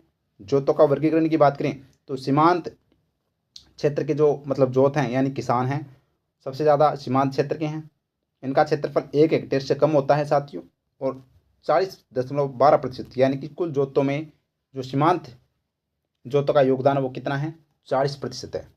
लघु जोत जो 1 से 2 हेक्टेयर के होते हैं उनको लघु जोत कहते हैं। और अगर बात करें लघु, और 21.90%, लगभग 22% इनका योगदान है। अर्ध माध्यम की बात करें तो ये साथियों 2 से 4 हेक्टेयर होते हैं और 18% योगदान है। मध्यम 4 से 10 हेक्टेयर जो 4.79% है। और वृहद की बात करें तो 10 हेक्टेयर से जो अधिक जो क्षेत्रफल जिसका होता है वो साथियों मध्यम जोत होते हैं, वृहद जोत होते हैं। और उनका क्षेत्रफल जोतों का कितना योगदान है? तो यहाँ पर बात करें कुल जोतों का है वो योगदान 4.69% है। तो अगर आपसे पूछा जाए कि सबसे ज़्यादा जोतों की संख्या कौन सी है? सीमांत जोत है जो 1 हेक्टेयर से कम है, 40% है। और सबसे कम कौन से हैं? वृहद है जो 10 हेक्टेयर से अधिक है और उनका योगदान 4.69% है, याद रखना, ठीक है। सीमांत और वृहद आपको याद रखना है। फिर आपके जोतों के कुछ महत्वपूर्ण फैक्ट है वो आपको याद रखने हैं। तो देखिएगा, जोतों की संख्या में 11.14% की वृद्धि दर्ज की गई है, ये हमने देख लिया। संख्या में क्योंकि हमने देखा था ना साथियों, अगर आपको याद नहीं है तो देख सकते हैं। 11.14% की क्या हुई है, वृद्धि हुई है कुल जोतों की संख्या के अंदर, जो 76.55 लाख कुल जोत संख्या है। ठीक है, बड़े आकार के जोतों की संख्या में 11.14% की कमी दर्ज की गई है। सीमांत, लघु, अर्ध मध्यम और मध्यम जोतों की संख्या में वृद्धि हुई है। याद रखना, बड़े जो जोत है ना उसमें क्या की हुई है, कमी हुई है, जबकि बाकी जो सीमांत, लघु, अर्ध मध्यम और मध्यम जोतों में संख्या में क्या हुई है, वृद्धि हुई है। सीमांत जोतों की संख्या में सर्वाधिक 22.30% की वृद्धि हुई है। सबसे ज़्यादा किसमें, सीमांत क्षेत्र में वृद्धि हुई है। सबसे ज़्यादा इन चारों में तो हुई है, लेकिन सबसे ज़्यादा सीमांत में हुई है और कमी है वो किसमें हुई है, बड़े आकार यानी वृहद के अंदर। जोतों के क्षेत्रफल में 1.24% नकारात्मक वृद्धि दर्ज की गई है। ये बात हमने देख ली, कितने की, 1.24% है वो यहाँ पर क्या हुई है, कमी हुई है जोतों के क्षेत्रफल में, क्योंकि जोतों का क्षेत्रफल पहले कितना था, 211 हेक्टेयर था और वो अब जाकर कितना हो गया, 208 हो गया। तो यहाँ पर 1.24% की नकारात्मक यानी वृद्धि देखने को मिलती है। वृहद आकार के जोतों के क्षेत्रफल में माइनस यानी कि 13.20% की सर्वाधिक नकारात्मक वृद्धि देखने को यहाँ पर मिलती है। तो सबसे ज़्यादा वृहद उद्योग के अंदर वृहद आकार के जोतों में कमी हुई है और सीमांत जोतों के क्षेत्रफल में सर्वाधिक क्या हुई है, 19.79 की क्या हुई है, वृद्धि हुई है। ये आपको ध्यान रखना है। तो यहाँ पर ये अपने को ध्यान रखना है, वेरी वेरी इंपॉर्टेंट है। अब महिला प्रचलित जोत धारक, ये यहाँ से क्वेश्चन है वो एग्जाम में पूछ लिया जाता है। तो हम महिला प्रचलित जोत धारक के बारे में देख लेते हैं। तो देखिएगा, महिला प्रचलित जोत धारक की अगर बात करें तो राज्य में कृषि गणना 2015-16 के अनुसार कुल महिला प्रचलित भूमि जोतों की संख्या कितनी है, 7.75 लाख। वेरी वेरी इंपॉर्टेंट है। तो कुल महिला भूमि जोतों की संख्या कितनी है, तो कुल महिला भूमि जोतों की संख्या 7.75 लाख है। वर्ष 2010-11 में यह संख्या 5.46 लाख थी, अर्थात महिला भूमि जोतों की संख्या 41.94% की वृद्धि हुई है। वेरी वेरी इंपॉर्टेंट है। तो 2010-11 में यह संख्या कितनी थी, 5.46 लाख थी। अब वर्तमान में कितनी है, तो यह साथियों महिला भूमि जोतों की संख्या 7.75 लाख है। तो कितने की वृद्धि हुई है, तो 41.94% की वृद्धि हुई है। वर्ष 2015-16 में महिला भूमि जोतों का क्षेत्रफल कितना है, 16.55 लाख है। कितना है, 16.55 लाख है। याद रखना, वेरी वेरी इंपॉर्टेंट है। तो देखिएगा, 16.55 लाख क्या है, हेक्टेयर भूमि जोतों की संख्या है महिलाओं की, जबकि कुल हमने देखा था कुल भूमि जोतों की संख्या कितनी है वर्तमान में, तो वर्तमान में 208, ठीक है, हेक्टेयर। राज्य में वर्ष 2010-11 में महिला भूमि जोतों का क्षेत्रफल 13.30 लाख हेक्टेयर था, अर्थात महिला भूमि जोतों में कुल क्षेत्रफल में 24.44% की वृद्धि दर्ज हुई है। तो यहाँ पर 2010-11 में कितना था, 13.30 लाख हेक्टेयर था। अब वर्तमान में अगर बात करें तो अब कितना है, 16.55 लाख हेक्टेयर है। तो कितने क्षेत्रफल की वृद्धि हुई है, तो यहाँ पर 24.44% की वृद्धि हुई है। जबकि जोतों की संख्या में कितनी वृद्धि हुई है, तो 41 क्षेत्रफल में पूछे तो आपको 24.44% बताना है, जबकि आपको संख्या पूछे जोतों की तो 41.94% बताना है साथियों, याद रखना। अब यहाँ से ये जो फैक्ट है ये आपको याद रखना है। पुरुष जोतों का औसत आकार कितना है, 2.78 हेक्टेयर है। कितना है, 2.78 हेक्टेयर है। महिला जोत का औसत आकार कितना है, 2.13 हेक्टेयर है। कितना है, 2.13 हेक्टेयर है। और कुल जोतों का औसत आकार कितना है, तो 2.73 हेक्टेयर लगा लीजिएगा स्टार, वेरी वेरी इंपॉर्टेंट है। तो कुल जो जोतों का औसत आकार कितना है, 2.73 हेक्टेयर है। पुरुष जोतों का आकार 2.78 है और महिला जोतों का वो 2.13 हेक्टेयर औसत आकार है। ये आपको ध्यान रखना, तीनों ही पॉइंट इंपॉर्टेंट है। सबसे ज़्यादा आपको ये याद रखना है, 2.73 हेक्टेयर कुल जोतों का औसत आकार है। इतनी बात क्लियर है। तो आगे बढ़ते हैं, देखिएगा उसके बाद में नेक्स्ट अपना आता है राजस्थान में उद्योग क्षेत्र। कृषि क्षेत्र हमने कंप्लीट कर लिया अच्छे से, पूरी डिटेल से सभी पॉइंट है वो हमने कवर किए हैं साथियों, ठीक है। अब हम बात करें तो उद्योग क्षेत्र की बात कर लेते हैं। स्थिर मूल्य पर उद्योग क्षेत्र हमने शुरुआत में देख लिया था कि स्थिर मूल्य पर है वो, अगर बात करें तो कितना है, 28.39% योगदान है। और वृद्धि की बात करें तो 5.77% की वृद्धि है वो देखने को मिलती है पिछले वर्ष की तुलना में। लेकिन याद रखना, मैंने एक शुरुआत में बात ये भी बताई थी कि उद्योग क्षेत्र ऐसा है जिसमें साथियों कमी देखने को मिलती है। क्या देखने को मिलती है? कमी। यह है साथियों 28.39% से वो 27.16% है, वो यहाँ पर वर्तमान प्रचलित मूल्य पर इसका योगदान है। तो यहाँ पर बात करें तो कमी देखने को किस में मिलती है? उद्योग क्षेत्र के अंदर। ठीक है, तो याद रखना स्थिर मूल्य पर कितना योगदान है उद्योग का? राजस्थान की जीडीपी में 28.39% है। और वृद्धि की बात करें तो यहाँ पर स्थिर मूल्य पर वृद्धि हुई है, जबकि प्रचलित पर है वो कमी हुई है साथियों, याद रखना। वैसे वृद्धि तो हुई है लेकिन वैसे कमी हुई है।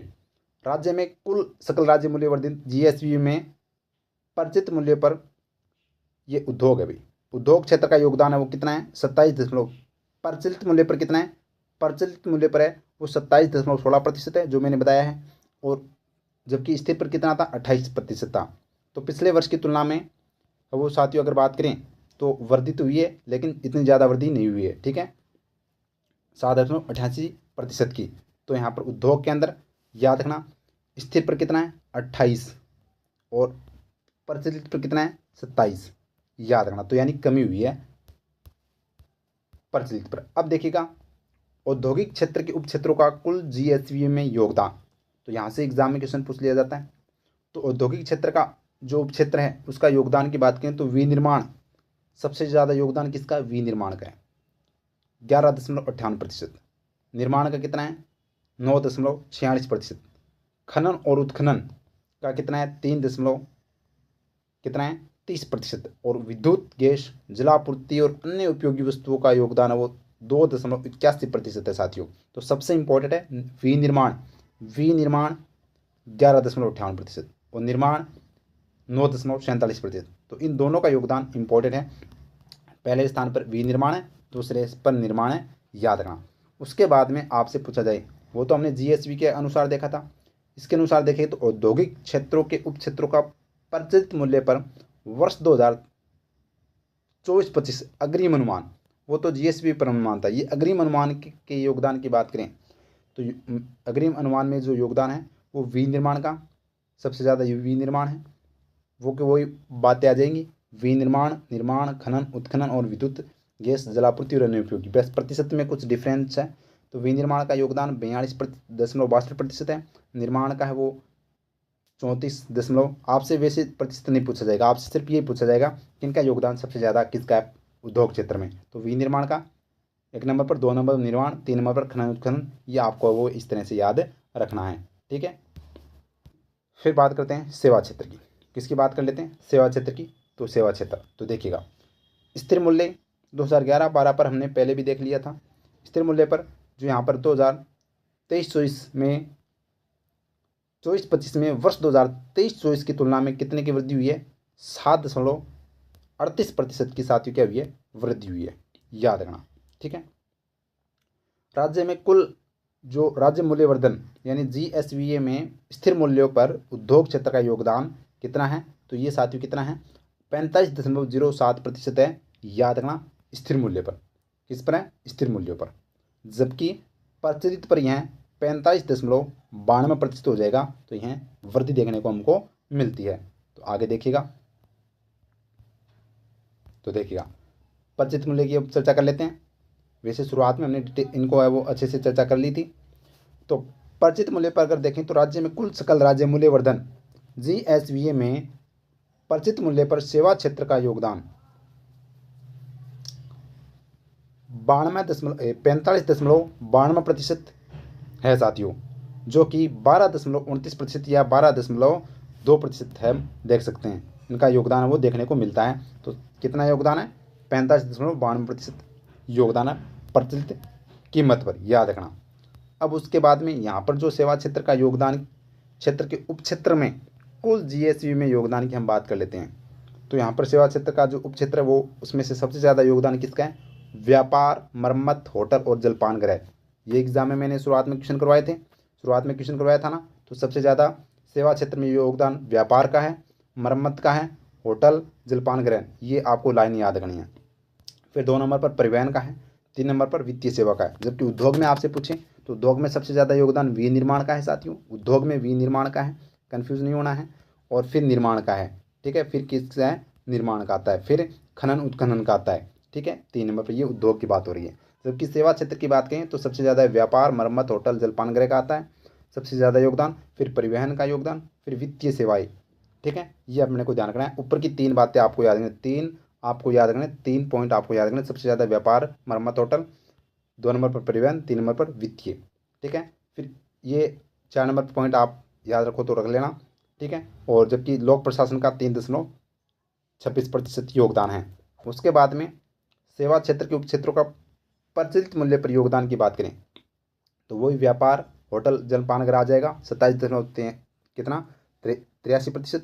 परिवहन कितना आ जाएगा 10.39%। और वित्तीय सेवाएं तो ये वही जो अपना आंकड़ा रहेगा वहीं अपनी रहेगी। तो सबसे ज़्यादा योगदान व्यापार होटल का, 2 नंबर पर परिवहन का, 3 नंबर वित्तीय सेवाओं का, 4 नंबर पर स्थावर संपदा, आवासीय ग्रहों का स्वामित्व और पेशेवर सेवाएं, और 5 नंबर पर वो लोक प्रशासन याद रखना, और अन्य सेवाएं वो ये रह जाएगी। तो सबसे ज़्यादा सेवा क्षेत्र में व्यापार, परिवहन इनका है वो साथियों पहले और दूसरे स्थान पर याद रखना। अब सबसे इंपॉर्टेंट फैक्ट यहाँ से क्वेश्चन एग्जाम में पूछ लिया जाता है और ये मैंने करवाया भी था, याद रखना।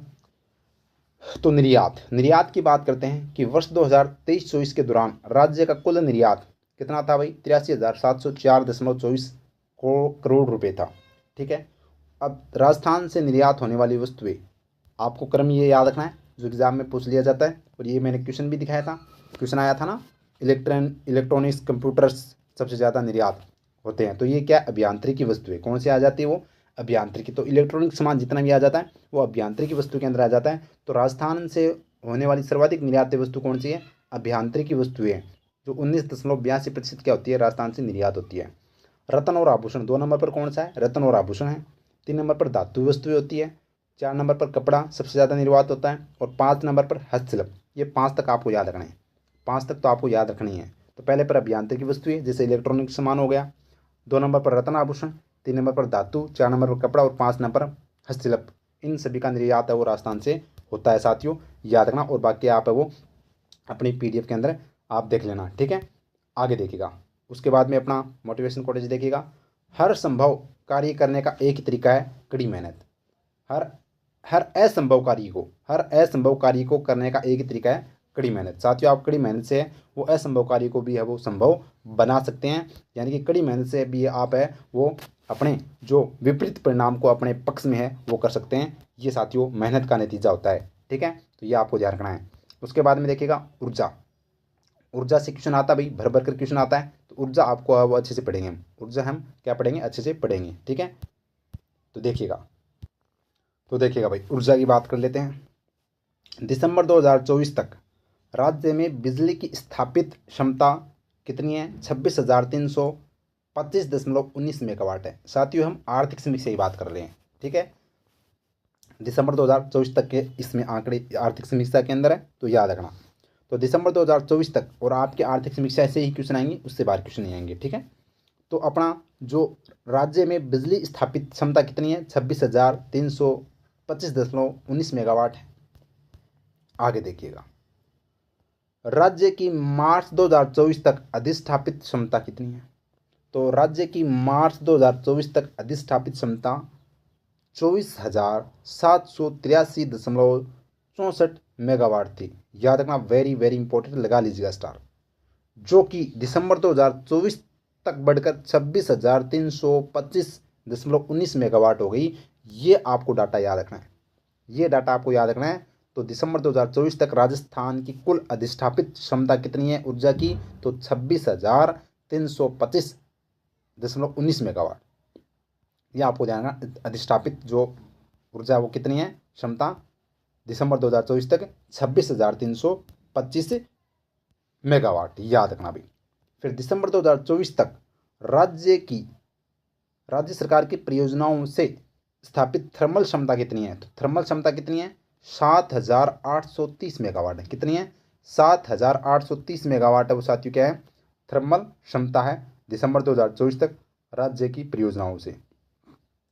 राजस्थान में दिसंबर 2024 तक सौर ऊर्जा क्षमता कितनी है 5,482 मेगावाट, 5,482.66 मेगावाट है वो क्या है दिसंबर 2024 तक है वो ऊर्जा यानी सौर ऊर्जा क्षमता है। याद रखना भाई, वेरी वेरी इंपॉर्टेंट है। उसके बाद में देखिएगा राज्य की पवन ऊर्जा क्षमता दिसंबर 2024 तक की बात करें तो 4,414.12 मेगावाट है दिसंबर 2024 तक, याद रखना। उसके बाद में देखिएगा, राज्य में दिसंबर 2024 तक कुल 5,209 मेगावाट क्षमता के पवन ऊर्जा संयंत्र स्थापित किए जा चुके हैं। तो याद रखना, वेरी वेरी इंपॉर्टेंट है। पवन ऊर्जा क्षमता दिसंबर 2024 तक कितनी है? 4,414.12 मेगावाट है, जबकि दिसंबर 2024 तक कुल 5,209 मेगावाट क्षमता के पवन ऊर्जा संयंत्र स्थापित किए जा चुके हैं। ये आपको ध्यान रखना है। इसके बाद में अगर बात करें तो राज्य में दिसंबर 2024 तक बायोमास ऊर्जा क्षमता 124.85 मेगावाट है। याद रखना, बायोमास दिसंबर 2024 तक कितनी है? 124.85 मेगावाट है। और राज्य में दिसंबर 2024 तक 128.45 मेगावाट क्षमता के 14 बायोमास संयंत्र स्थापित किए जा चुके हैं। वेरी वेरी इंपॉर्टेंट है। तो कितने? 14 बायोमास संयंत्र स्थापित किए जा चुके हैं 128 मेगावाट के, याद रखना। लेकिन अभी तक है जो क्षमता की बात करें, बायोमास ऊर्जा क्षमता कितनी है? 124.85 मेगावाट है।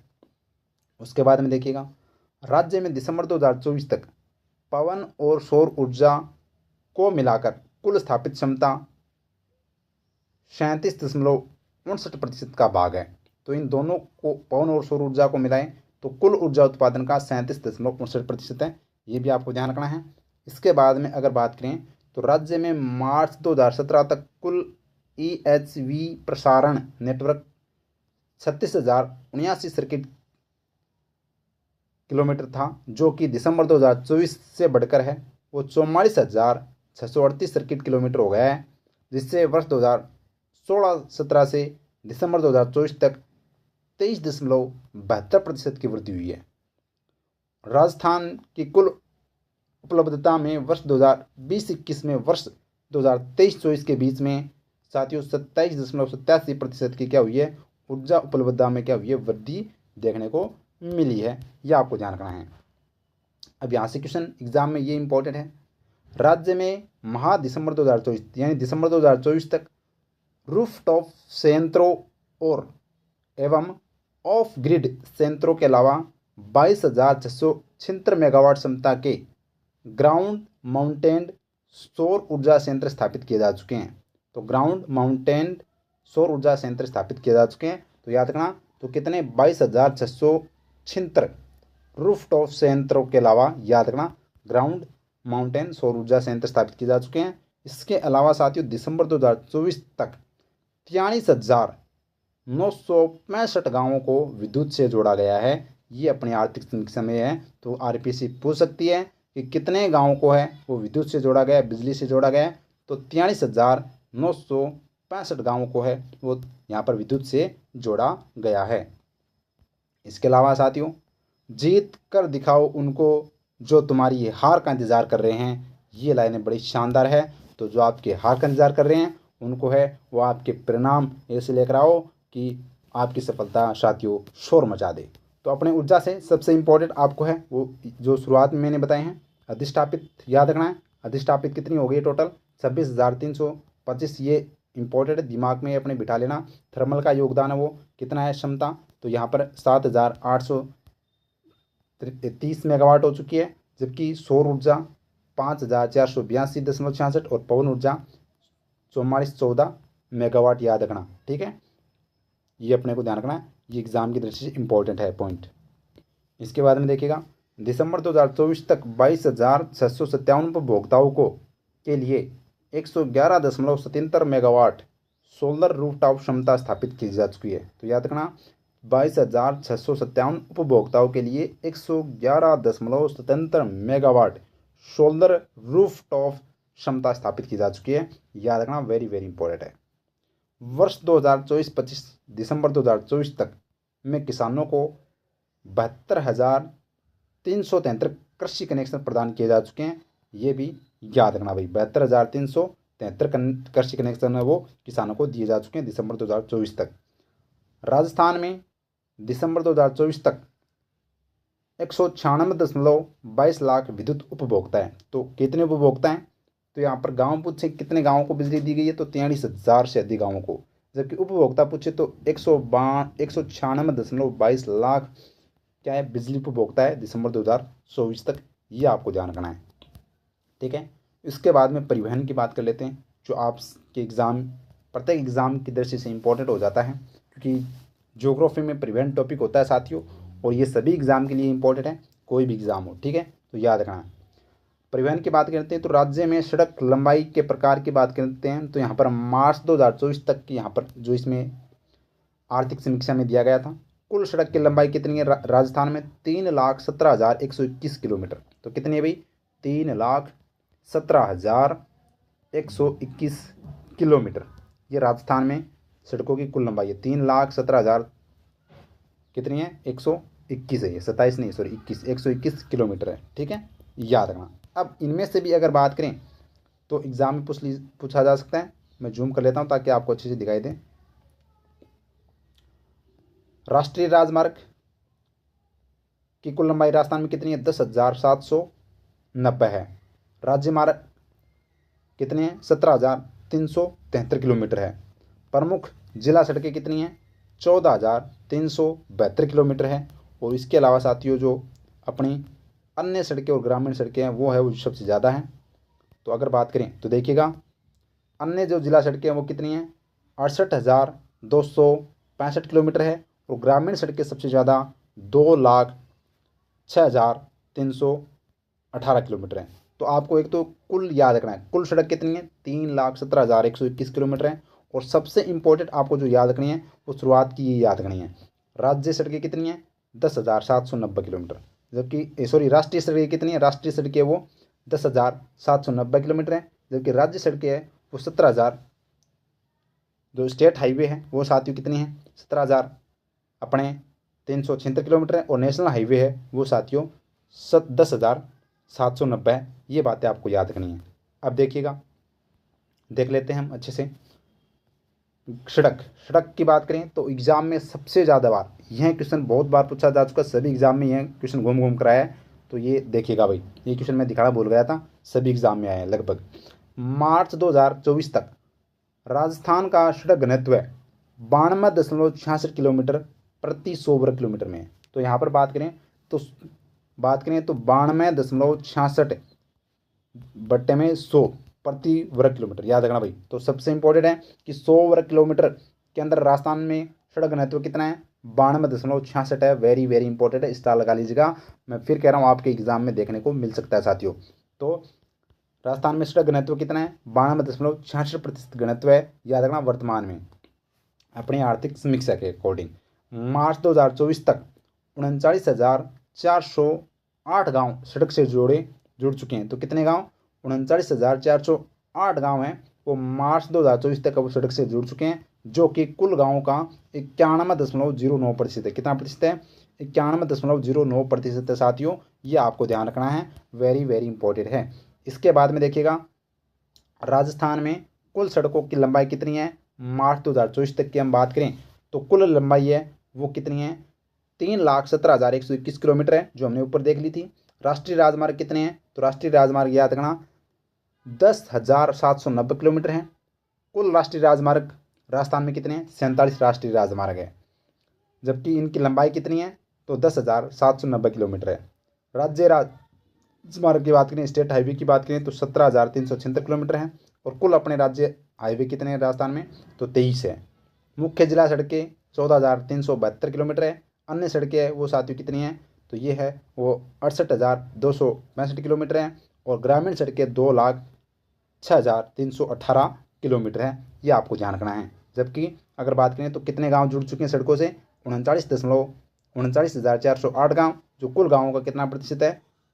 91.09% है, याद रखना। और कुल जन सड़क घनत्व कितना है? तो याद रखना 92.66%, 66 अपना सड़क घनत्व है 100 वर्ग किलोमीटर के अंदर, ठीक है। आगे देखिएगा, रेलवे की बात करें तो रेलवे में राजस्थान में रेल कार्यों के लिए वर्ष 2024-25 में बजट 9,959 करोड़ रुपए आवंटित किया गया था। तो कितना? 9,968, यानी लगभग 10,000 करोड़ रुपए।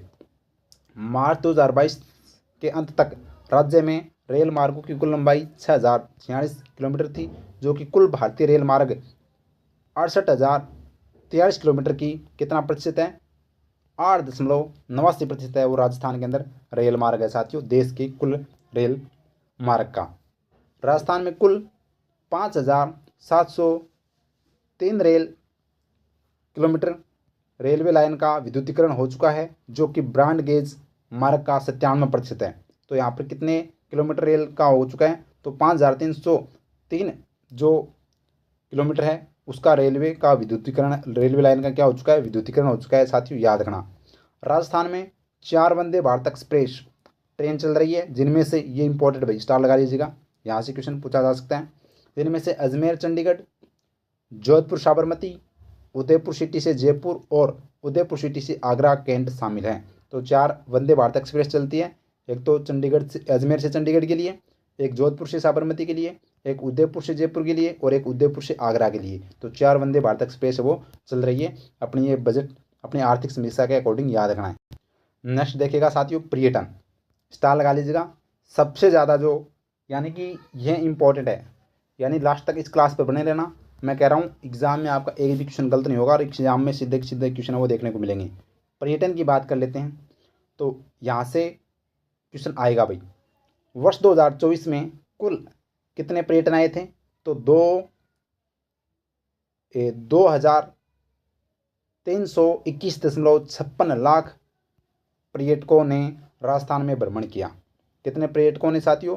तो यहाँ पर ध्यान रखना, 2,321.56 लाख पर्यटकों ने भ्रमण वो यहाँ पर किया है। घरेलू पर्यटक सबसे ज़्यादा आए हैं, 2,300.84 लाख। तो सर्वाधिक किस जिले में आए? Very very important. तो एग्जाम में यही क्वेश्चन बार बार कर वो आ रहा है, बार बार क्वेश्चन यही पूछा जा रहा है कि सर्वाधिक जो घरेलू पर्यटक और राजस्थान के किस जिले में आए थे? सीकर जिले में, क्योंकि वहाँ पर खाटू श्याम जी का मंदिर है और सबसे ज़्यादा है वो साथियों खाटू श्याम जी के मंदिर में वो साथियों दर्शन करने के लिए आए थे। तो सबसे ज़्यादा घरेलू पर्यटक आए हैं 2,300 लाख और सीकर में सबसे ज़्यादा। अंतर्राष्ट्रीय पर्यटक की बात करें तो 20.72 लाख आए हैं। सर्वाधिक है वो अमेरिका से आते हैं। कहाँ से आए हैं भाई? तो इस बार है वो 2024 में अगर देखें तो आर्थिक समीक्षा के तहत तो अमेरिका से वो सबसे ज़्यादा पर्यटक वो आए हैं। अब बात करते हैं सर्वाधिक अंतर्राष्ट्रीय पर्यटक किस जिले में आए हैं? तो ये आपको ध्यान रखना, सर्वाधिक घरेलू तो हमने देख लिया सीकर जिले में, लेकिन सर्वाधिक अंतर्राष्ट्रीय पर्यटक की अगर बात करें तो सर्वाधिक अंतर्राष्ट्रीय पर्यटक जयपुर, उदयपुर व जोधपुर जिले में आते हैं। याद रखना, सबसे ज़्यादा कहाँ पर आए हैं? जयपुर में, उसके बाद में अंतर्राष्ट्रीय पर्यटक उदयपुर में, फिर आते हैं जोधपुर के अंदर। ये आपको ध्यान रखना है। और दिसंबर 2024 तक राज्य में कुल 39 फिल्मों की क्या हुई है साथियों? शूटिंग भी हुई है। तो याद रखना, तो सबसे ज़्यादा अंतर्राष्ट्रीय पर्यटक जयपुर में आते हैं, फिर उदयपुर में, फिर जोधपुर में, ये क्रम में आपको याद रखना है। और जबकि सीकर में है वो सबसे ज़्यादा घरेलू पर्यटक आते हैं। कुल घरेलू जो पर्यटक हैं घरेलू तो आए हैं 2,300 लाख और ये 20.72 लाख पर्यटक वो आए हैं। इसके अलावा फिर बात कर लेते हैं शिक्षा की। तो शिक्षा की बात करें तो शिक्षा राज्य के प्राथमिक और उच्च प्राथमिक, तो देखिएगा राज्य के प्राथमिक और उच्च प्राथमिक विद्यालय कितने हैं? 45,531 है, जो अपने इस आर्थिक समीक्षा के तहत याद रखना। जबकि राज्य के उच्च माध्यमिक विद्यालय कितने हैं? तो ये साथियों कितने हैं? 19,739 है। जबकि कस्तूरबा गांधी बालिका विद्यालय कितने हैं? 312 है, याद रखना। और तो यहाँ पर ये आपको शुरुआत में ये तीनों डाटा याद रखना, क्योंकि आप सेकंड ग्रेड टीचर के एग्जाम की देने जा रहे हो तो आपसे स्कूल के बारे में पूछा जा सकता है। तो स्कूल के बारे में आपसे याद रखना है। तो राज्य के प्राथमिक और उच्च प्राथमिक विद्यालय कितने हैं? 45,000 हैं। उच्च माध्यमिक विद्यालय कितने हैं? तो ये साथियों 19,739 है। और कस्तूरबा गांधी बालिका विद्यालय कितने हैं? 342 जो साथियों क्या हैं? विद्यालय। इसके अलावा जो इम्पोर्टेंट आपको मैं बताऊं तो ये आप निजी क्षेत्र, इसके अलावा हाँ ये आपको ध्यान रखना भाई, कौन सा इसमें और तो कोई खास इतनी नहीं है। हाँ IIT वाला है, ज़रूर याद रखना। हाँ ये भी पूछा जा सकता है। संस्कृत शिक्षा विद्यालय कितना भाई? तो संस्कृत शिक्षा विद्यालय 1 है, ये वेरी इंपॉर्टेंट है। तो संस्कृत शिक्षा विद्यालय कितना? 1 है, ये आपको ध्यान रखना है। इसके अलावा राज्य में भारतीय प्रौद्योगिकी संस्थान आईआईटी की बात करें तो आईआईटी जोधपुर के अंदर है, आईआईटी कोटा में, आईआईटी कोटा में, एमएनआईटी जयपुर में। सबसे इंपॉर्टेंट आपको याद रखना है भारतीय प्रबंधन संस्थान आईआईएम कहाँ पर है, उदयपुर के अंदर है। याद रखना भाई कहाँ पर है, उदयपुर के अंदर है, ये आपको ध्यान रखना है। ठीक है, और तो इतनी खास बात इसमें नहीं है। फिर आपके लिए मोटिवेशन कॉटेज लगभग है वो साथियों, अब बहुत अपना आर्थिक समीक्षा कंप्लीट होने वाली है। परिंदों को मंजिल मिलेगी, यकीनन यह फैले हुए उनके पर बोलते हैं, अक्सर वह लोग खामोश रहते हैं ज़माने में जिनके हुनर बोलते हैं। तो साथियों याद रखना आपको है वो एक ऊंची उड़ान भरनी है, अपनी सफलता साकार करनी है, अपने सपने और अपने माता पिता के सपने हैं वो इस बार वो आपको करने हैं, और अच्छे से जी जान से मेहनत कीजिएगा। आपके जो समय बचा है उसमें वो जी जान झोंक दीजिएगा साथियों। ठीक है, ये अपने लास्ट स्लाइड है, अपना लास्ट पेज है इस आर्थिक समीक्षा का। तो उम्मीद करता हूँ आर्थिक समीक्षा आपके यह साथियों सेशन एग्जाम में रामबाण साबित होगा और एग्जाम में आपको हूबहू क्वेश्चन देखने को मिलेंगे। तो देखिएगा, खनिज तेल और प्राकृतिक गैस की हम बात कर लेते हैं। तो राजस्थान में कुल 81 प्रकार के खनिजों का भंडारण है, जिनमें से 58 खनिजों का क्या किया जा रहा है, खनन किया जा रहा है। वेरी वेरी इंपॉर्टेंट है, एग्जाम में क्वेश्चन पूछा जा सकता है साथियों। तो 81 प्रकार के खनिजों का भंडारण है राजस्थान में, और खनिज कितने खनिज हैं, 58% खनिजों का उत्खनन किया जा रहा है। इसलिए राजस्थान को खनिजों का घर कहा जाता है, खनिजों का अजायब घर है वो कहा जाता है। याद रखना, राजस्थान सीसा एवं जस्ता, अयस्क, सेलेनाइट और वोलास्टोनाइट का एकमात्र उत्पादक राज्य है। याद रखना, वेरी वेरी इंपॉर्टेंट एग्जाम में साथियों। आप कहते हैं ना कि खनिज से क्वेश्चन कहाँ से पूछे जाते हैं, तो खनिज से क्वेश्चन यहाँ से पूछे जाते हैं। ठीक है, तो एक तो आपको याद रखना 81 प्रकार के खनिज राजस्थान में पाए जाते हैं, जिसमें से 58 प्रकार के खनिजों का उत्खनन किया जाता है। इसके अलावा दूसरा आपको याद रखना है पॉइंट, सीसा जस्ता, सेलेनाइट और वोलेस्टोनाइट का एकमात्र उत्पादक राज्य कौन सा, एकमात्र विकल्प हम कह सकते हैं राजस्थान है। याद रखना इन तीनों खनिजों का। इसके अलावा राजस्थान में वोल्क्ले, फास्फोराइट, गेरू, स्टीटाइट, फेल्सपार और फायर क्ले के राष्ट्रीय उत्पादन में भी राजस्थान कौन से स्थान पर है भाई, टॉप पर है, शीर्ष स्थान पर है। याद रखना, वेरी वेरी इंपॉर्टेंट है। ठीक है, आगे देखिएगा, भारत में कुल कच्चे तेल के उत्पादन में, कुल कच्चा तेल उत्पादन, भारत के कुल कच्चे तेल के उत्पादन 29.36 मिलियन मीट्रिक टन प्रतिवर्ष में राज्य का योगदान लगभग 14.95% यानी कि 4 दशमलव साथियों 39 million metric ton per year है। याद रखना, प्रतिवर्ष है। ठीक है, तो यहाँ पर सबसे इंपॉर्टेंट ये आपको याद रखना, ये प्रतिशत आपको याद रखना है। तो अगर आपसे पूछा जाएगा कि भारत में कुल कच्चे तेल के उत्पादन में राजस्थान का योगदान कितना है, तो राजस्थान का योगदान 14.95% है। कितना, लगभग 15% आप याद रखना भाई। तो 15% योगदान है, याद रखना। और कुल कितना तेल उत्पादन करता है राजस्थान, कच्चा तेल की बात करें तो 4.39 जो million metric ton per year. याद रखना, ठीक है। तो ये आपको याद रखना है अपने खनिज के बारे में, अपने किसके बारे में, खनिज तेल और प्राकृतिक गैस के बारे में। ठीक है, उसके बाद में देखिएगा बैंकिंग। बैंकिंग से अगर आपसे बात करें तो बैंकिंग क्षेत्र की बात कर लेते हैं। सितंबर 2024 तक कुल बैंक शाखाएं कितनी है राजस्थान में, 8,531 है। कितनी है भाई, 8,531 है वो कुल बैंक शाखाएं हैं। जिसमें से सार्वजनिक क्षेत्र के बैंक कितने हैं, 4,271 बैंक है वो सार्वजनिक क्षेत्र के बैंक हैं। क्षेत्रीय ग्रामीण बैंक कितने हैं, तो 1593 क्या है, क्षेत्रीय ग्रामीण बैंक है। कितने हैं, 1593 क्षेत्रीय ग्रामीण बैंक। और निजी क्षेत्र के जो ग्रामीण बैंक है वो 2093 है। साथियों मैंने आपको एक क्वेश्चन बताया था क्षेत्रीय ग्रामीण बैंक से, मेरे को एक क्वेश्चन याद आया कि हाल ही में राजस्थान ग्रामीण बैंक है वो बनाया गया है, वो किन 2 जिलों के बैंकों को विलय कर बनाया गया है, ये कमेंट में मेरे को बता दीजिएगा। मैंने साथियों अच्छे से वो क्वेश्चन करवाया था। निजी क्षेत्र के बैंक कितने हैं, 2000 हैं। क्षेत्रीय ग्रामीण बैंक कितने हैं, तो 1500 है। और कुल यहाँ पर सार्वजनिक क्षेत्र की बात करें तो 42, और कुल जो बैंक शाखाएं वो कितनी, 8,531 है। लघु वित्त आपको याद रखने हैं, लघु वित्त फिर भी देख लेना 564 है। और विदेशी बैंक राजस्थान में 7 है, और भुगतान बैंक कितने, 3 है। ठीक है, उसके बाद में देखिएगा नवंबर 2024 तक राजस्थान में 11,044 जो शहरी 5,096, ग्रामीण 10,448 डाकघर थे तथा दिसंबर 2024 तक राज्य में 6.59 करोड़ दूरसंचार ग्राहक BSNL हैं साथियों। ये आपने को ध्यान रखना है, ठीक है। तो ये आपको ज़्यादा कुल डाकघर आपको इतना ध्यान रखना है, 11,044 है वो राजस्थान के अंदर थे। अब राजस्थान अपना लास्ट स्लाइड और लास्ट पॉइंट अपना है राजस्थान SDG इंडेक्स। कौन सा इंडेक्स है? Rajasthan SDG index. ये बस उसके बाद में अपनी आर्थिक समीक्षा है वो कंप्लीट हो जाएगी। और ये जो लगभग आपकी जो मैराथन क्लास है ये सेकंड ग्रेड के लिए रामबाण होगी। और ये लास्ट तक देख लेना, क्वेश्चन है वो इससे ही क्लासेस निकल जाएंगे साथियों। तो देखिएगा, राजस्थान SDG इंडेक्स यानी कि राजस्थान सस्टेनेबल डेवलपमेंट गोल्स की बात करते हैं हम। तो प्रथम संस्करण 2020 में जारी किया गया था। नवीनतम संस्करण इस बार वो 5वां था और 5वें संस्करण में 14 लक्ष्य थे। 14 लक्ष्यों के कितने संकेत थे? 95 संकेतकों को शामिल किया गया था, ये याद रखना। अब ये आपको याद नहीं रही तो भी कोई दिक्कत वाली बात नहीं है। सबसे ज़्यादा क्वेश्चन जो आए हैं वो यहाँ से आए हैं।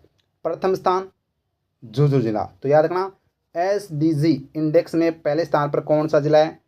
प्रथम स्थान झुंझुनू जिला का। आपको मैंने क्वेश्चन भी दिखाए हैं, सबसे ज़्यादा जो क्वेश्चन है वो यहाँ से SDG इंडेक्स से आते हैं, तो याद रखना। दूसरा स्थान किसका है? नागौर का है।